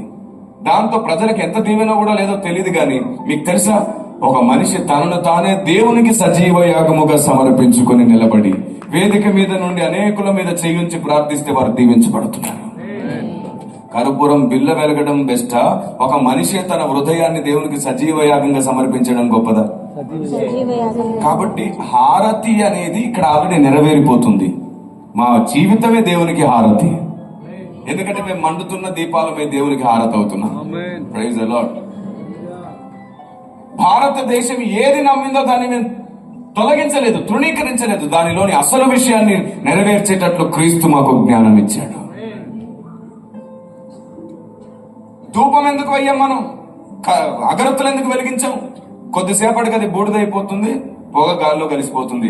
కానీ మన జీవస్థుతి డైరెక్ట్ పరలోకానికి వెళ్తుంది. అందుకే అగరత్తులు అని కాదు, అసలైన దాన్ని తెలుసుకోవడం కోసం దీపాన్ని వెలిగించమన్నాడు. ఏమిటి అంటే ఆరిపోని దీపం వెలగాలి అని. అందుకే యాజకులు ఏం చేసేవారంటే దీపస్తంభంలో దీపాన్ని ఆరిపోకుండా బంగారు కత్తెర చేత పట్టుకుని ఎప్పుడు సవరిస్తూ ఉండేవారు తెలుసా? వంతుల చొప్పున వాళ్ళు యాజకత్వం చేసేవాళ్ళు. దేని కొరకు? దీపం ఆరిపోకుండా ఉండడం కొరకు. కానీ యుద్ధాలు వచ్చినప్పుడు ప్రజల్ని, అక్కడ ఉన్నటువంటి శత్రువులు సొంతం చేసుకున్నప్పుడు దేవుని ప్రజల్ని, యాజక ధర్మం ఆగిపోయేది, దీపం కూడా ఆరిపోయేది. ఎప్పటికీ ఆరిపోని దీపాలు దేవుడు వెలిగించాలనుకున్నాడు. అందుకే నూనె పోసి దీపాలు వెలిగిస్తే, కోటి దీపాలు వెలిగించినా సరే దీవెనో కాదో తెలియదు, కానీ ఒక మనిషిని వాక్య జ్ఞానము చేత పోసి వెలిగిస్తే ఆ మనిషి చచ్చే వరకు అనేకులు వెలిగిస్తూ ఉంటాడు. దేవునికి స్తోత్రం కలుగును గాక. నూనె పోసిన దీపం కాదు, వాక్యం అనే అచ్చు ఒలివ నూనె పోసి మనుషులు వెలిగిస్తున్నాం మేము. అంటే దీపం అంటే ఏంటో అసలు నిర్వచనం మనకి తెలిసిపోయింది. మీరు చెప్పండి, ఇంటికి ఇల్లాలు అంటే అర్థం ఏంటి? సాయంకాలం గూట్లో కూర్చోవాలా? కాదు కదా. అది జ్ఞానానికి సూచన, బాధ్యతకు సూచన. ఇంట్లో ఇల్లాలుంటే అన్ని శుభ్రంగా ఉంటాయి. ఆవిడ అసలు స్త్రీ అంటేనే జ్ఞానం, స్త్రీ అంటేనే బుద్ధి. బైబిల్లో ఒక మాట ఉంది కదా సార్ అంటారేమో, ఏమిటది? బలహీనమైన ఘటం. స్త్రీ చాలా తప్పు చేస్తున్నారు, దీన్ని తప్పుగా అర్థం చేసుకుంటున్నారు. స్త్రీ బలహీనమైన ఘటం అని ఎవరు చెప్పారు మీకు? నేను అడిగేదానికి నాకు ఆన్సర్ చేయండి. భర్త చనిపోయిన ఏ స్త్రీ అయినా దిగులతో తెచ్చిందా? ఇద్దరు పిల్లల్ని పెంచి గొప్ప వాళ్ళని చేసిందా? చెప్పరేంటండి? కానీ భార్య చనిపోతే దిగులతో చచ్చిన చాలా మంది ఉన్నారు. ఎవరు బలహీనులు? అరే మా శరీరమే బలం, మా గుండె చాలా వీక్. కానీ స్త్రీ తలుచుకుందంటే ఏదైనా చేయగలిగేంత ధైర్యం స్త్రీకి ఉంటుంది. ఆమె మీకు తెలుసా కాఫీ డే? తెలుసా కాఫీ డే అండి. మరి తలవమన్నానుగా. మరి నేను వచ్చినప్పటి నుంచి నేను పక్క రాష్ట్రానికి వచ్చానా, పక్క గ్రహానికి వచ్చానా అని ఒక డౌట్ ఉండింది. కాఫీ డే యజమాని అప్పులు తట్టుకోలేక చచ్చిపోయాడు భర్త. భార్య దాన్ని టేక్ ఓవర్ చేసి అప్పులు కట్టడమే కాదు, దేశవ్యాప్తంగా బ్రాంచులు పెంచేసింది. ఇల్లు కట్టే పని స్త్రీకి ఇచ్చాడు, ఎందుకంటే మా వల్ల కాదు కాబట్టి. బలహీనమైన ఘట్టం ఎక్కడ అంటే మనసు విషయంలో మాత్రమే వాళ్ళు బలహీనం, అంతే. శరీరం విషయంలో మాత్రమే వాళ్ళు బలహీనం. ఏమిటంటే దేనికైనా సున్నితంగా మెల్ట్ అవుతారు, కరిగిపోతారు, మోసపోతారు, గాయపడతారు. ఎందుకంటే స్త్రీ మోసపరచబడి అపరాధంలో పడేను అని. సున్నితమైన మనసు. కానీ మీకు తెలుసా, వివేకము, జ్ఞానము, బుద్ధి అన్ని వాళ్ళలోనే ఉన్నాయి. జాగ్రత్తగా ఉండండి. ఏమనుకుంటున్నారు? మనము నిన్న రాత్రి జరిగిన గొడవని పొద్దుకు మర్చిపోతామా? రాత్రి జరిగిన గొడవలు మనం సంవత్సరం క్రితం సంగతి పూసగుచ్చినట్టు మాట్లాడగలిగే తెలివి వాళ్ళకి. జాగ్రత్త. యునో, కావాలని ఏ పాయింట్ మాట్లాడరు వాళ్ళు. అన్ని టైమే వాళ్ళకి పాయింట్స్ అందిస్తుంది. ఇప్పుడు చెప్పండి, వాళ్ళకంటే సహనంగా ఎవరు ఉండగలరు? వాళ్ళకంటే ఓపిక ఎవరు ఉండగలరు? వాళ్ళకంటే బాధ్యతగా ఎవరు ఉండగలరు? వాళ్ళకంటే ఖచ్చితంగా ఎవరు ఉండగలరు? ఎదురు చూస్తారన్నమాట. టైం వస్తే సరిగ్గా వెనక నుంచి తీసేస్తారు బాగా. అంటే ఒక్కటే బాణం మనం మూల కూర్చుంటాం. మనం 100 రాళ్ళు వేసినా తీసి వాళ్ళు వెనక దాచుకుంటారు. జాగ్రత్త. ఇంకో పెద్ద మాట అంటాను, ఒకవేళ వీళ్ళు తప్పు చేసినా మనం ఇది తప్పని నిలదీసినా నువ్వు నిలదీయడమే తప్పని నిరూపించగలరు వీళ్ళు. కొంచెం జాగ్రత్త, కొంచెం జాగ్రత్త. ఇలా ఒకటి కాదు, 2 కాదు, మళ్ళీ ఇది స్త్రీల సమాజం అయిపోతుంది. అలా ఉండని, లేకపోతే ఇది కుటుంబ ఆశీర్వాద ప్రార్థన అయిపోయింది. చాలా మంది సేవకులు అంటుంటారు కిరణ్ పాల్ గారు వస్తే బిర్యానీ వచ్చినట్టు అని. అంటే అన్ని ప్యాక్ గా దొరుకుతుంది అంట, ఫ్యామిలీ ప్యాక్. చాలా విషయాల మీద అవగాహన కలుగుతుంది అని నేను దేవుని స్తుతిస్తుంటే నా మాట విన్నప్పుడు అన్ని పెట్టువాడు నువ్వే ప్రభువా. అసలు ఎప్పుడు చూడండి, క్రెడిట్ మనకి ఇస్తాడు దేవుడు, దాన్ని వెంటనే ఆయనకు ఆపాదించాలి. ప్రజలు మనల్ని గణపరుస్తారు, వెంటనే ఆయనకు ఆపాదించాలి. ఎందుకంటే ఆయన అన్నాడు నన్ను గణపరచువారని ఆయన ఇస్తాడు, ఘనత ఇస్తాడు. దాన్ని కూడా నీ వల్లే. ఎందుకో తెలుసా, ప్రకటన గ్రంథం మీరు చదవండి. భక్తులంట వారి తల మీద పెట్టిన కిరీటాలు మరలా ఆయన దగ్గరికి వెళ్ళి ఆయన ముందు పెట్టేసి అంటున్నారంట సమస్తము నీ వల్లే కలిగే, నువ్వు ఇచ్చిన దాన్ని బట్టే ఈ కిరీటం అని ఇస్తేనంట ఆయన కూడా చాలా ప్రేమగా కిరీటాలు తీసుకొని మొత్తం అందరి కిరీటాలు తల మీద పెట్టుకుని భూమి మీదకి వస్తాడంట ఆయన. అందుకే ఆయన వచ్చుచున్నప్పుడు ఆయన తల మీద అనేక కిరీటములు ఉండేను అని రాయబడింది. అరే భక్తి సాధన, క్రైస్తవుడు అంటే మొక్కులు మొక్కుకోవడం, పాటలు పాడడం, ఆరాధన చేయడం, తర్వాత ఇంటికి వెళ్ళిపోవడం, ఆశీర్వాదాలు పొందడం, దీవెన పొందడం, పిల్లలు ప్రశాంతంగా, ఇదే అనుకుంటున్నారా? కాదు. అసలు క్రైస్తవ్యం అంటేనే అక్కడ బ్రతకడానికి కావలసిన ఏర్పాట్లు ఇక్కడ చేయడం, అదే క్రైస్తవ్యం. మతం మార్పిడి కాదు క్రైస్తవ్యం. దేవునితో సంపూర్ణత పొందడానికి కావలసిన ప్రయత్నం క్రైస్తవ్యం. ఎందుకంటే ఈ భూమి మీద ఏ క్రైస్తవుడు ఆచార సాంప్రదాయాలు మార్చుకొని కాదు, హృదయాన్ని మార్చుకొని ఆయనకు నచ్చినట్లు బ్రతకాలనుకుంటున్నాడు. అది క్రైస్తవ్యం. ఎందుకంటే ఇప్పటి వరకు ఏ మతం ద్వారా, ఏ కులం ద్వారా, ఏ రాజకీయ పార్టీ ద్వారా, ఏ సేవా సంస్థల ద్వారా, ఏ పోలీస్ యంత్రాంగం ద్వారా దొంగలు, వ్యభిచారులు, నరహంతకులు, సాడిస్టులు, ప్యాకట్టుగాలు, మంత్రగాలు సంపూర్ణంగా తమ బ్రతుకుల్ని మార్చుకున్నట్టు దాఖలాలు లేవు. కానీ ఇదిగో ఈ బైబుల్ పట్టుకుని ఎందరో దొంగలు మారారు, వ్యభిచారులు మారారు, నరహంతకులు మారారు, సాడిస్టులు మారారు, ప్యాకట్టగాలు మారారు. నరమాంస భక్షకుల జీవితాన్ని కూడా మార్చగలిగింది ఈ గ్రంథం. ఇలాంటి గ్రంథాన్ని తప్పుపడుతుంటే జవాబు ప్రేమతో చెప్పండి, కానీ ఆవేశంతో కాదు. నీ ఆవేశం ఎవరికి కావాలి? నా యేసు ప్రభుని అంటావా? అంటారు, నిన్ను కూడా అంటారు. ఆయనే అన్నాడు నన్ను ద్వేషిస్తారు, నిన్ను ద్వేషిస్తారు. మళ్ళీ నీదేంటి మధ్యలో కొత్తగా? నా ప్రభువుని అంటావా, నా బైబుల్ని అంటావా? వాళ్ళలాగే ప్రవర్తిస్తున్నావే నువ్వు. అసలు నీకు అర్థం కావట్లా? వాళ్ళు మనల్ని అండమే సువార్తకు డోర్స్ ఓపెన్ అవడం. ఎంత పిచ్చోడివి నువ్వు! నిన్ను బైబుల్ని నిందించేమైనా క్వశ్చన్ చేస్తున్నారు అంటే నువ్వు వాళ్ళకి కంటెంట్ ఇవ్వడానికి కాదు, వాళ్ళకి అసలైన కారణం చెప్పి రక్షణ వారికి ఇవ్వడానికి ప్రశ్నలు వస్తున్నాయి.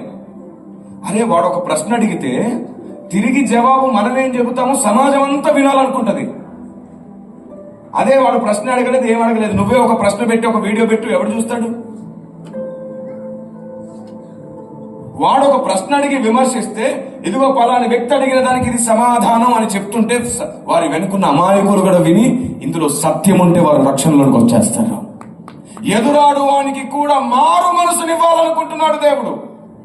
నువ్వు నీ స్వభావాన్ని వాడి, నీ కోపాన్ని వాడి, నరుని కోపం దేవుని నీతిని నెరవేర్చదు అనే విషయాన్ని మర్చిపోతున్నావు. మీరు గమనించారా? ప్రతి 2 నిమిషాలకు నేను ఒక రెఫరెన్స్ ఇస్తూనే ఉన్నాను మీకు. నరుని కోపం దేవుని నీతిని నెరవేర్చదని రెఫరెన్స్ కదా. Praise the Lord. నా సందేశం మొత్తంలో ప్రసంగం ముగిసేసరికి మీరు మళ్ళీ వీడియో చూడండి, ఒక 50-60 రెఫరెన్స్లు నోటుతో అలా చెప్పేస్తున్నాను. కానీ మన వాళ్ళకి ఏం అలవాటు తెలుసా? ఇటుల తీసి అటుల చదవాలని. అరే ఎందుకు ఇలాగా ఇంత తెలివి తక్కువతనంగా పోతున్నారు? ఒకరోజు ఈ బైబులే పట్టుకొని తిరిగిన రోజులు వస్తే అప్పుడు నీ నోట్లో నుండి నువ్వు చెప్పాలి, హృదయంలో నుండి మాట్లాడాలి. ఆమె praise the Lord. Kiran Paul గారు ఇలా బైబుల్ తెరిసే చదవట్లేదు అని అంటారు. వాక్యం నోటితో చెప్తే కదా. ప్రకటన గ్రంథం 3:1 నేను తీసి చదివానా, డైరెక్ట్ చెప్పేశానా? అలవాటు చేసుకుంటున్నాను. ఏంటంటే హృదయంలో బైబుల్ని ముద్ర వేసుకుంటున్నాం. ఎందుకో తెలుసా? అసలు బైబులే పట్టుకోవడానికి కుదరదు, వీలు లేదు అనేటట్టు కొన్ని దేశాలని సాధన చేశాడు. అక్కడికి కూడా కొందరు సైనికుల్ని పంపడానికి వెళ్ళడానికి సిద్ధపడుతున్నాం, ట్రైనింగ్ ఇస్తున్నాం. ఆ మాటకు వస్తే ఆయన వాక్యాన్ని హృదయం అనే పలక మీద రాసుకోమన్నాడు. ఆయన ధారాళంగా ప్రతి మాట డైరెక్ట్ గా చెప్పడం తప్పెలా అయింది? హ్యారీ గోమ్స్ గారు అని ఉండేవారు పెద్ద ఆయన అసలు బైబిల్ పట్టుకోకుండా ధారాళంగా బైబిల్ మొత్తం మాట్లాడేసేవాడు ఆయన. మన వాళ్ళు చూడండి, బైబిల్ తెరిచి చెప్పకపోతేనే తప్పంట. వాక్యం చదివిస్తున్నాం కదా, నువ్వు చదువుతున్నావు కదా, నీకు అర్థమవుతుంది కదా, ఈ అనవసరమైన పట్టింపులు ఏమిటి? పై రూపాలు పట్టించుకోవడం మానేసిన రోజునే హృదయంలో క్రియ జరుగుతుంది. ఆమె చూడండి, నేను ఎక్కడ సందేశం ఇచ్చినా, ఎక్కడ సభ జరిగినా కొందరు బాప్తిజం తీసుకుంటున్నారు, కొందరు రక్షింపబడుతున్నారు, కొందరు సువార్థికులు అవుతున్నారు, కొందరు తమ్ముళ్ళు ధైర్యం తెచ్చుకుని అనేకులకు జవాబు చెబుతున్నారు. సంఘ క్షేమాభివృద్ధి జరుగుతుంది, సేవకులకు బలం దొరుకుతుంది, గ్రామాల్లో మార్గాలు తెరవబడుతున్నాయి. ఇన్ని రకాల లాభాలు, క్షేమాభివృద్ధి జరుగుతుంటే ఒకడు అంటాడు, కిరణ్ పాల్ గారు బాడీ గార్డ్లను పెట్టుకున్నాడు. అవును, ఎందుకు వీడికి? ఎందుకు వాడికి? ఎందుకు? ఆ మాటకు వస్తే వాళ్ళు నాకు బాడీ గార్డులు కాదు, నా సహకారులు. మీరు చూడండి, ఇది అయిపోగానే మీకు బుక్స్ దగ్గర కనపడతారు, వాళ్ళు బుక్ స్టాల్ దగ్గర బుక్స్ అమ్ముతూ కనపడతారు. మీరు చూస్తున్నారు కదా, వచ్చినప్పటి నుంచి ఏం చేస్తున్నారు వాళ్ళు? మైక్ దగ్గర ఉన్నారు, కొంచెం దాన్ని సెట్ చేయమంటున్నారు, లైవ్ సిస్టమ్ దగ్గర ఉన్నారు, కావాల్సింది ఏదైనా సెట్ చేయమంటున్నారు, కెమెరా దగ్గరకు వస్తున్నారు, కావాల్సినట్టు ఫ్రేమ్ పెట్టమంటున్నారు. మొత్తం ఏర్పాట్లు ఏమైనా వాళ్ళు చేయదగింది ఏదైనా హెల్ప్ ఉంటే చేస్తున్నారు. వారు నా సహకారులు. ఇలా పక్కకే వచ్చేసి కూర్చుని నిలబడే బాడీ గార్డులు ఏం కాదు. అయినా ఆ పక్క అవతారాలు బాడీ గార్డులు ఏంటండి? నా సహకారులు. కాకపోతే నాకు సిస్టమేటిక్ గా ఉండడం ఇష్టం. స్కూల్కి వెళ్ళినప్పుడు యూనిఫామ్ అలవాటైంది కదా, సిస్టమేటిక్ గా ఉండడం ఇష్టం. అవును, ఏసన్న గారు బ్రతుకున్న రోజుల్లో ఆయన వెనకాల ఎప్పుడో 10 మంది ఉండేవాళ్ళుగా. లాల్చీలు వేసుకున్నారు కాబట్టి బాడీ గార్డులు కాదు, వీళ్ళు యూనిఫామ్ వేసుకుంటే బాడీ గార్డులు అయిపోయారు. మొన్న ఒకడు అన్నాడంట, కిరణ్ పాల్ గారు వాళ్ళ బాడీ గార్డుల దగ్గర గన్ ఉంది అన్నాడంట. ఆ వాకి టాకీ కూడా వాడికి గన్ లాగా కనపడింది. అంటే అవసరం లేని పట్టించుకునే మనసు నీకు వచ్చినప్పుడు లౌకిక ఆత్మ నిన్ను నడిపిస్తుంది. నీకు అనవసరం అది. ఇలా రెచ్చగొట్టి ఒక సువార్త పక్షాన మాట్లాడేవని పోగొట్టుకుందాం మనం. ఇలా రెచ్చగొట్టే ఆయనైతే డైరెక్ట్ గా చెప్పడం స్టార్ట్ చేశాడు, నేను ఒక్కడనే వస్తా, ఒంటరిగానే వస్తా, అవసరమైతే బైక్ మీదే వస్తా, నాకు ఎవరు అక్కర్లేదు, డైరెక్ట్ గా ఫోన్ చేయొచ్చు, నా నంబర్ ఇది, ఇలా అంతా ఓపెన్ అయిపోయారు. దేశానికి ఉపయోగపడే వ్యక్తులు, సమాజానికి ఉపయోగపడే వ్యక్తుల స్థాయి పెరుగుతున్న కొద్ది వారిని కాపాడుకోవడం నేర్చుకోవాలి, రెచ్చగొట్టి వారిని పోగొట్టుకోవడం కాదు. అవే అది చూడండి, క్రైస్తవ వ్యతిరేకుల్లో ఒకడు క్రైస్తవ్యాన్ని విమర్శిస్తూనే ప్రయత్నం చేస్తే అందరు కలిసి కాపాడుకునే ప్రయత్నం చేస్తున్నారు. కానీ క్రైస్తవ్యం పక్షాన నిలబడి అందరినీ కలపాలనుకునే వారిని కాపాడుకుందామంటే ఇలాంటి లాజిక్లన్నీ మాట్లాడతారు. ఎంత తప్పుడు అభిప్రాయం. యూదుల వలె ఆలోచించొద్దు, వద్దు. యూదుల ఆలోచన విధానం పక్కన పెట్టండి. మనం క్రైస్తవులం, క్రీస్తు ఆలోచన విధానంతో ముందుకు వెళ్దాం, పౌలు ఆలోచన విధానంతో ముందుకు వెళ్దాం. బైబిల్లో ఇంతవరకు ఎక్కడైనా సరే నన్ను వెంబడించుడని చెప్పేంత ధైర్యం కలిగిన స్టేట్మెంట్ ఉందా? పౌలు తప్ప. క్రీస్తుని పోలి నేను నడుచుకున్నాను, మీరు నన్ను పోలి. పౌలుకు తప్ప అలాంటి స్టేట్మెంట్ ఇచ్చేంత ధైర్యం దేవుడు ఎవరికి ఇవ్వలేదు. ఐడియాలజికల్ వార్ అన్నమాట పౌలుది, ఆలోచన యుద్ధం. మనిషిని ద్వేషిస్తే జరిగే పని కాదంట, మనిషికి ఆలోచన నేర్పిస్తే జరిగే పని ఇది. క్రైస్తవ్యం అంటే ఏమిటనుకుంటున్నారు? ఇప్పుడు స్క్రీన్ మీద నేను మీకు కొన్ని చూపించబోతున్నాను, మీరు చూడండి. అసలు క్రైస్తవ్యం అంటే ఏమిటో, క్రీస్తు అంటే ఏమిటో మొత్తం భారతదేశానికి అర్థమయ్యేటట్లు చేయడానికి నేను ఇది మీకు చూపిస్తున్నాను. దానికంటే ముందు ఒక పెద్ద స్టేట్మెంట్ ఇస్తున్నాను, వినండి. ఏమిటో తెలుసా? మన దేశ పెద్దలు, మన దేశంలో ఉన్నటువంటి ఒకనాటి ప్రాచీన ఋషులు, అంటే అసలు దేశంలో ఇన్ని రకాల మతాలు అనే బహువచన పదమే లేదు. దేవుడా నువ్వెవరు అని మన దేశం వెతుకుతున్న రోజులది. సనాతన కాలం, అత్యంత ప్రాచీన కాలం, అసలు దేవుడెవరో తెలియని కాలం. దేవుడా నీవెవరు అని బతిమాలుకొని వెతుక్కుంటున్న కాలం అది. అప్పుడు మన పెద్దలు ఏం నమ్మారో తెలుసా? చెప్తున్నాను, అప్పుడు మన పెద్దలు ఏం నమ్మారో వినరా? అప్పుడు మన పెద్దలు ఏం నమ్మారో ఇప్పుడు మనం అదే నమ్ముతున్నామని భారతదేశం. దేవునికి స్తోత్రం కలుగును గాక. ఆమేన్. కొంచెం మీరు అటు ఇటు దిక్కులు చూడొద్దే. ఎవరైనా వయసులో పెద్దవాళ్ళు కొంచెం కూర్చోవడంలో ఇబ్బంది అయితే మీరు అలాగా కొంచెం అటు లేచి వెళ్ళి రావచ్చు, నాకు ఎలాంటి అభ్యంతరం లేదు. కానీ వాళ్ళు లేచారు కదా అని వెంటనే లైన్ పట్టండి. వయసులో పెద్దవాళ్ళకి షుగర్ ఉన్నప్పుడు కొన్ని ప్రాబ్లమ్స్ ఉంటాయి, వాటిని మనం అర్థం చేసుకోవాలి. అవునా? మనది సీసీటీవీ రోగం. మనకు వ్యాధి ఉంది, ఎవరైనా లేస్తే వెంటనే మీరు చాలా తెలివైన వారు, నాకు బాగా తెలుసు. సేవకుడు ఇంతమందిని తట్టుకోవడం అయ్యే పని కాదు. ఇన్ని తలకాయల్ని ఒక తలకాయ ఎలా తట్టుకుంటది? అందుకే తలై ఉన్న క్రీస్తు మాలో ఉన్నందుకే మేము తట్టుకోగలుగుతున్నాం. Praise the lord. లేదంటే మీరు మామూలు వల్ల మా కింద నుంచి పైదాకా మొత్తం చదివేస్తారు మీరు. దేవుని కృప వల్ల బ్రతుకున్నాం. కానీ ఇట్లాగే సభ జరుగుతున్నప్పుడు చెప్పాను, అటు ఇటు చూడకండి అంటే, అటు ఇటు తలదిప్పకండి అంటే, సార్ మాటిస్తున్నాం అన్నారు. తలదిప్పలేదు. సరిగ్గా ప్రసంగం ముగించే సమయానికి అలాగా అంత దూరంలో బ్రదర్ అలా కూర్చొని నేను దగ్గుతుంటే వాటర్ కోసం, నాగరాజు కదా, అట్లా కూర్చున్నారనమాట. వాటర్ బాటిల్ తీసుకొని పరిగెత్తుకుంటూ వచ్చాడు ఒక సేవకుడు. నాకు అప్పటికి అందరూ ఏమి ఇచ్చారు మాట? తల. అమ్మ బాబు ఏం చేశారో తెలుసా? తల దిప్పలా, కళ్ళు దిప్పి చూస్తున్నారు. మీ దగ్గర ఎప్పుడు ప్లాన్ బి ఉంటుంది. మేము ఊహించని ఎన్నో చేస్తారు మీరు. మీరు ఎప్పుడు ఇలా నవ్వుతూ బాగుండాలి. ఆమె అన్నవారే ప్రభు అనండి. ఏ దీవెన దాన్ని పొందుకోండి, స్వతంత్రించుకోండి, కలిసి ఆనందిద్దాం దేవుళ్ళు. Praise the lord. ఆమేన్. మీకు తెలుసా, సీరియస్ గా ఉండడం భక్తి కాదు, సిన్సియర్ గా ఉండడం మాత్రమే భక్తి. సీరియస్ గా ముఖం పెట్టుకొని సువార్త చేస్తే వద్దురా బాబు నీ ముఖం చూస్తేనే అర్థమైపోతుంది అంటారు వాళ్ళు. సీరియస్ గా ముఖం పెట్టుకోవద్దు, సిన్సియర్ గా బ్రతుకును పెట్టుకొని ఆనందిద్దాం. నన్ను పిలిచిన పీటర్ గారు, నేను అక్కడ నిల్చుండి ఆయన చూసి భలే ఆనందం. నాకు కొద్దిసేపు అయితే నేను ఎగిరేలాగా ఉన్నాను. పైగా చాలా యూనిక్ స్టెప్ వేస్తున్నారు ఆయన. అది ప్రాక్టీస్ చేస్తే తప్ప రాదు. చాలా క్యూట్ గా ఉంది. నేను మా తమ్ముడు అదే నా పక్కన ఉన్నాడు. తమ్ముడు చూడ క్యూట్ గా వేస్తున్నాడు, అది రికార్డ్ అయితే బాగుండే. భలే వేస్తున్నాడు. మొహమాట ఉండదు దేవుని స్తుతించడానికి వేదిక మీదకి ఎక్కితే. ఇంతకుముందు తమ్ముడు కూడా చాలా చక్కగా ఆరాధన చేశారు. ఇటువైపు మీకు అలాంటి ఆరాధనే, దుమ్ము దులిపే ఆరాధన కదా.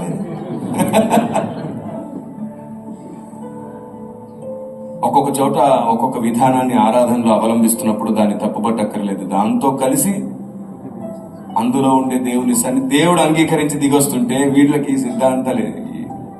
దేవుడు ఎంజాయ్ చేస్తున్నాడు కదా, దేవుడు ఓకే అంటున్నాడు కదా, మిగతా వాళ్ళకి ఏంటంత గోల? మీకు తెలుసా, ఈ క్రిస్మస్ గాస్పల్ క్రిస్మస్ అవును గాక, కానీ చాలా చోట్ల గోల క్రిస్మస్ అవుతుంది. గాస్పల్ క్రిస్మస్ కాదు, గోల క్రిస్మస్. ఎందుకన్నా కిరణ్ పాల్ గారు ఇంత మాట అన్నారు? అంత సీరియస్ గా స్టేట్మెంట్ ఇచ్చి ఏదో చూపిస్తానన్నాడు, మధ్యలో సడన్ గా ఎందుకు వచ్చాడంటే, చెప్పాను కదా, ఊరికి అలా ఫ్రీ అయ్యి వెళ్ళారు కదా, మళ్ళీ వచ్చేలోపు కొన్ని విషయాలు తెలుస్తుంది. ఒక పెద్ద విత్తనం వేసేటప్పుడు కొంచెం ఓపికతో పాటు ఉండాలన్నమాట. అలాగని చెప్పి ఇది ఇంటర్వెల్ కాదు, వెళ్ళకండి. కిరణ్ పాల్ గారు ఎంత ఫ్లెక్సిబుల్ గా ఉన్నాడు అని అనుకోకండి. ఇంకొకసారి లేస్తే ఇక్కడ ఏలియా కూడా వస్తాడు. రైట్, అలా కూర్చోండి. వయసులో పెద్దవాళ్ళకి మాత్రమే అలాంటి అవకాశం ఇచ్చాం. ఎవరు 60 సంవత్సరాలు, ఎవరు 50 సంవత్సరాలు లేచి వెళ్ళము. Senior citizens. Right, gospel Christmas అవ్వాలి, గోల క్రిస్మస్ అవ్వద్దు. ఇలా ఎంతమంది క్యారల్స్ చేస్తారు? అసలు తెలంగాణ క్యారల్స్ ఎక్కడ వదిలేస్తుంది? వచ్చిన అవకాశం విడిచిపెట్ట కదా, ఖచ్చితంగా క్యారల్స్ చేస్తారు. క్యారల్స్ టైమింగ్ ఏంటి? 10కి స్టార్ట్ చేసి రాత్రి 2:30-3 వరకు చేస్తారు కదా. Blunder mistake. పొరపాటున కూడా 10 నుంచి 3 వరకు చేయొద్దు. 6 నుంచి 10 లేదా 11 లోపే ముగిసేయాలి. Evening 6 to 10 or 11, that's it. ఎందుకో తెలుసా, అందరు పడుకున్న తర్వాత నువ్వు చేసేది ఏంటి? మధ్యలో పెద్ద డబ్బు కొట్టుకొని క్రిస్మస్ తాతను చేసుకుని మళ్ళీ విశ్వాసుల ఇంటికి వెళ్ళి టీ ఒక చోట, బిస్కెట్ ఒక చోట, చాక్లెట్ చోట, మిగిలితేనేమో పొట్లాలు ఒక చోట, మళ్ళీ దానికి హ్యాపీ క్రిస్మస్, మెరీ క్రిస్మస్ అని కేకలు ఒక చోట. వాటి నిద్ర నుంచి ఒకటి బయటకు వచ్చి ఏంటి అయిపోయి హ్యాపీ క్రిస్మస్ అంటే మళ్ళీ వాడు వద్దు. గోల క్రిస్మస్ అవ్వద్దు, మనం గాస్పల్ క్రిస్మస్ చేద్దాం. ఆమేన్. సరిగ్గా 6 గంటలకు అందరూ మెలకుగా ఉన్నప్పుడు మనం క్యారల్స్ చేయాలి. అసలు క్యారల్స్ అనే మాటకు అర్థమే వార్త మోయుట. క్యారీ ఎల్స్, ఎనీథింగ్ ఎల్స్ అంటే అర్థం ఏంటి? ఇంకేమైనా సంగతులు ఉన్నాయని. క్యారీ అంటే ఏంటి? మోయడం. క్యారల్స్ అంటే వార్త మోయడం. వార్త మోయడం. మనం వార్త మోయట్లా, వాళ్ళకు వార్తలు పెట్టే పనిలో ఉన్నట్టున్నాం. రాత్రుల్లో నిద్ర లేకుండా అలా చెయ్యొద్దు. 6 గంటలకు అందరు మెలకుగా ఉంటారు. కుదిరితే పర్మిషన్ తీసుకొని కరపత్రాలు కూడా, మనం కరపత్రాల ప్రింటింగ్ కూడా విధానం మారాలి. కరపత్రాల ప్రింటింగ్ విధానం మారాలి. కరపత్రాలు రాసే వాళ్ళు ఏం చేస్తారు? ఫస్ట్ వాక్యం వేస్తారు పైన కదా, నీ పాపంలో కొరకు ఆయన రక్తము కార్చాను. వాడు చూసి, ఓ ఇది క్రైస్తవులుదా అని వాడే సరిపోతాడు. ముందు వాడికి దేవుడు అర్థం కాని, సువార్త అర్థం కాని, విశ్వాసం అర్థం కాని, ఆ తర్వాత వెనకాల మొత్తం వాక్యాలు రాసుకో. మనం మరి టూ మచ్ చేస్తాం. ఒకప్పుడు వాక్యం చదివే రక్షించబడ్డారు కదా, ఇప్పుడు అలా లేదు. మొత్తం చెడిపోయింది వ్యవస్థ.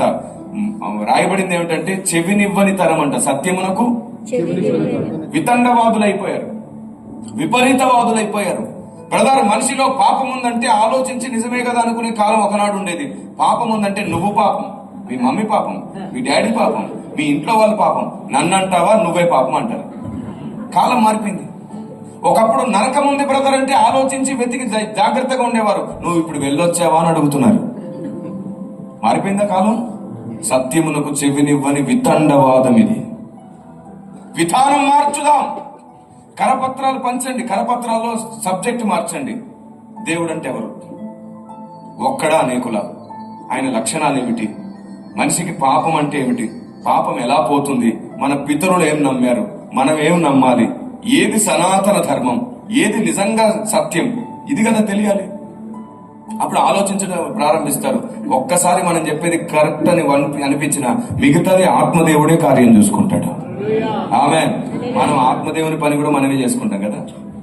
నువ్వు ఉండు ప్రభా, నువ్వు పెద్దోడివి, నేను చూసుకుంటా. ఆత్మదేవుని పని చేయనివ్వండి. మన పని మనం చేద్దాం, ఆయన పని ఆయన చేస్తాడు. Praise the Lord. మీరు చూసారా? This all about ideology. That's it. మొత్తం ఐడియాలజీ ఇదంతా. ఈ ఐడియాలజీ సరిగ్గా లేదంతే. మనకి అన్ని ఏదో ఆవేశంలో చేస్తున్నాం, చాలా ఎక్స్ట్రీమ్ గా వెళ్ళిపోయే ప్రయత్నం చేస్తున్నాం. వద్దు, ఆత్మదేవుడే మనల్ని వాడుకొనును గాక. Praise the Lord. ఇప్పుడు చెప్తున్నాను చూడండి, జాగ్రత్తగా వినండి. కాబట్టి ఇప్పటి నుంచి మనం మన గాస్పల్ క్రిస్మస్ చేయాలి. మనం గోల క్రిస్మస్ వద్దు.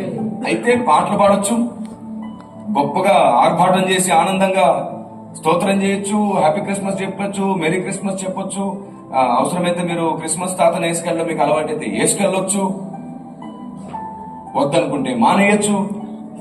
Not a problem. అలాంటి విషయాల్లో ఏమీ లేదు. కానీ డిస్టర్బెన్స్ లేకుండా చేయాలి.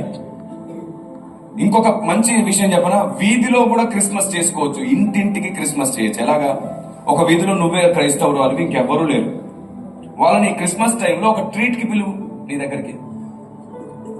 చక్కగా క్రీస్తు ఎందుకు పుట్టాడో అర్థమయ్యేటట్లు చేయి. క్రీస్తు పుట్టేటప్పుడు ఎలాంటి పరిస్థితి ఉందో చెప్పు. క్రీస్తు వచ్చింది ఎందుకో చెప్పు.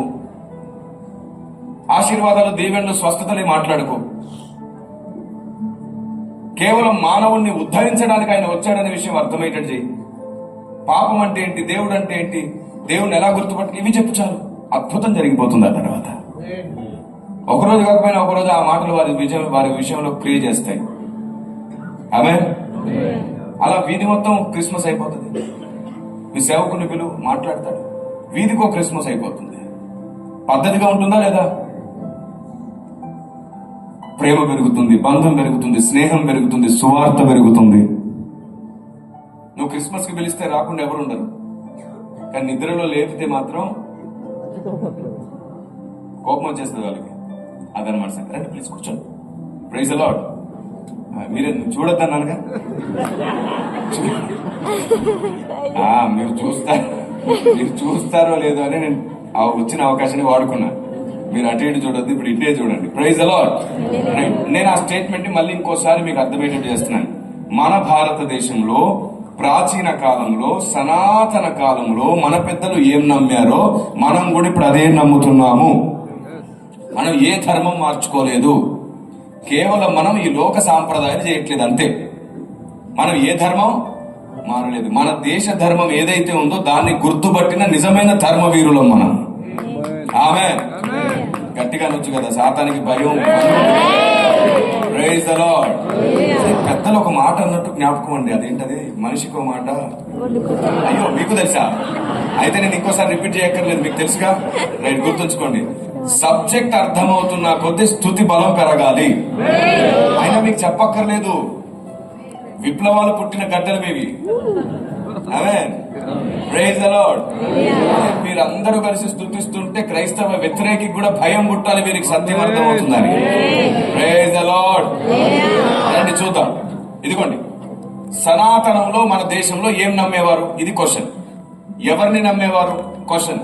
ఎలాంటి లక్షణాలను నమ్మారు? క్వశ్చన్. దీనికి ఆన్సర్ చూద్దాం. ఫస్ట్ లైన్ చూడండి ఒకసారి, చూపించిన.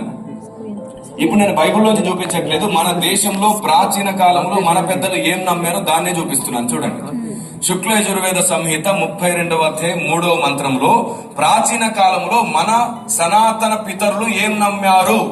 మనం ఎవరు మతం మార్చుకోలేదు. ఇదిగోండి, మనం మార్చుకున్నది మతం కాదు, ఆలోచన విధానం, మన స్వభావం, మన బుద్ధి. చివరికి మనం వెతికిన మార్గమే మనకు దొరికింది. ఇది నేను నిరూపించడానికి చూపిస్తున్నాను. చూడండి, వారు మన పెద్దలు ఏం నమ్మారు? అతని పేరు మహాద్యసుడు, అతనికి ఉపమానము లేదు. హిరణ్య గర్భాది మంత్రములు మమ్మను బాధింపకుండవలెను, అతని మించి అవతరించిన వాడు లేడు. ఏం నమ్మారు మన పెద్దలు? ఒక ఆయన ఉన్నాడు, ఆయనే ఈ భూమి మీద అవతరిస్తున్నాడు, ఆయన ఒక్కడు. నమ్ముతున్నారు కదా వాళ్ళు? ఇప్పుడు దేవుణ్ణి వాళ్ళు స్త్రీ అన్నారా, పురుషుడు అన్నారా? రైట్. పైగా ఒక్కడన్నారా, అనేకులు అన్నారా? రైట్. తర్వాత ఏమన్నాడు? అతని మించి అవతరించిన వాడు లేడు, ఆయన మాత్రమే అవతరిస్తున్నాడు, అతని మించి ఇంకెవరు లేరు, ఆయన మాత్రమే అని నమ్మారు. కింద మంత్రం, 4వ మంత్రం. అతడు అన్ని దిశల యందు వ్యాపించి ఉన్నాడు, అతడే అందరికన్నా మున్ను జన్మించినాడు. Praise the lord. సామెతల కింద 8వ అధ్యాయంలో అన్నిటికంటే ముందు నేనే జన్మించానని స్టేట్మెంట్ ఇచ్చాడు. Praise the lord. ఆ కింద చూడండి, అతడే గర్భమునందున్నాడు, అతడే పుట్టుచున్నాడు. ఆమేన్. ఎవరు పుట్టారని మనం సంబరం చేసుకుంటున్నామో అతడు పుట్టుచున్నాడని ఆనాడే మన పెద్దలు నమ్మారు. అతడే ఈయన అని ఏంటి సార్ గ్యారంటీ? కింద చూడండి, 5వ మంత్రం. అతని కన్నా మున్న సృష్టి లేదు, అతడే సర్వభువన భూతుడైనాడు, అతడు ప్రజాపతి అయినాడు, ప్రజలను రక్షించినాడు, అతడే అగ్ని, వాయువు, ఆదిత్యుడు 3 జ్యోతులను నిర్మించినాడు. అతడే అతడే అతడే దేవునికి స్తోత్రం కలుగునుగాక. Praise the Lord. ఇప్పుడు అతని కన్నా ముందు సృష్టి, అసలు సృష్టి చేసింది ఆయన అంట. ఇప్పుడు నేను మిమ్మల్ని ప్రశ్న అడుగుతున్నాను, మన సృష్టిని చేసింది తండ్రి అయిన దేవుడా, కుమారుడైన దేవుడా? తెలిసిందే చెప్పండి. తండ్రి అయిన దేవుడు. Very good. ఇక్కడ కుమారుడైన దేవుడు అనే పదం వచ్చింది. నైస్. మీకు తెలుసా, ఈ సమస్తాన్ని చేసింది తండ్రి అయిన దేవుడు కాదు, కుమారుడైన దేవుడు. తండ్రి అయిన దేవుడు కుమారుని ద్వారా చేశాడు. తండ్రి అయిన దేవుడు కుమారుని ద్వారా. ఎక్కడుంది రెఫరెన్స్? హెబ్రీ పత్రిక 1వ అధ్యాయము 1-2 వచనాలు, 11వ అధ్యాయం 3వ వచనం. చాలా క్లియర్ గా ఉంటుంది. ఏమిటంటే అక్కడ, ఈ దినములు అంతమందు కుమారుని ద్వారా ఆయన మాట్లాడాను, ఆయన ఆ కుమారుని సమస్తమునకు వారసునిగా నియమించాను, ఆయన ద్వారా ప్రపంచ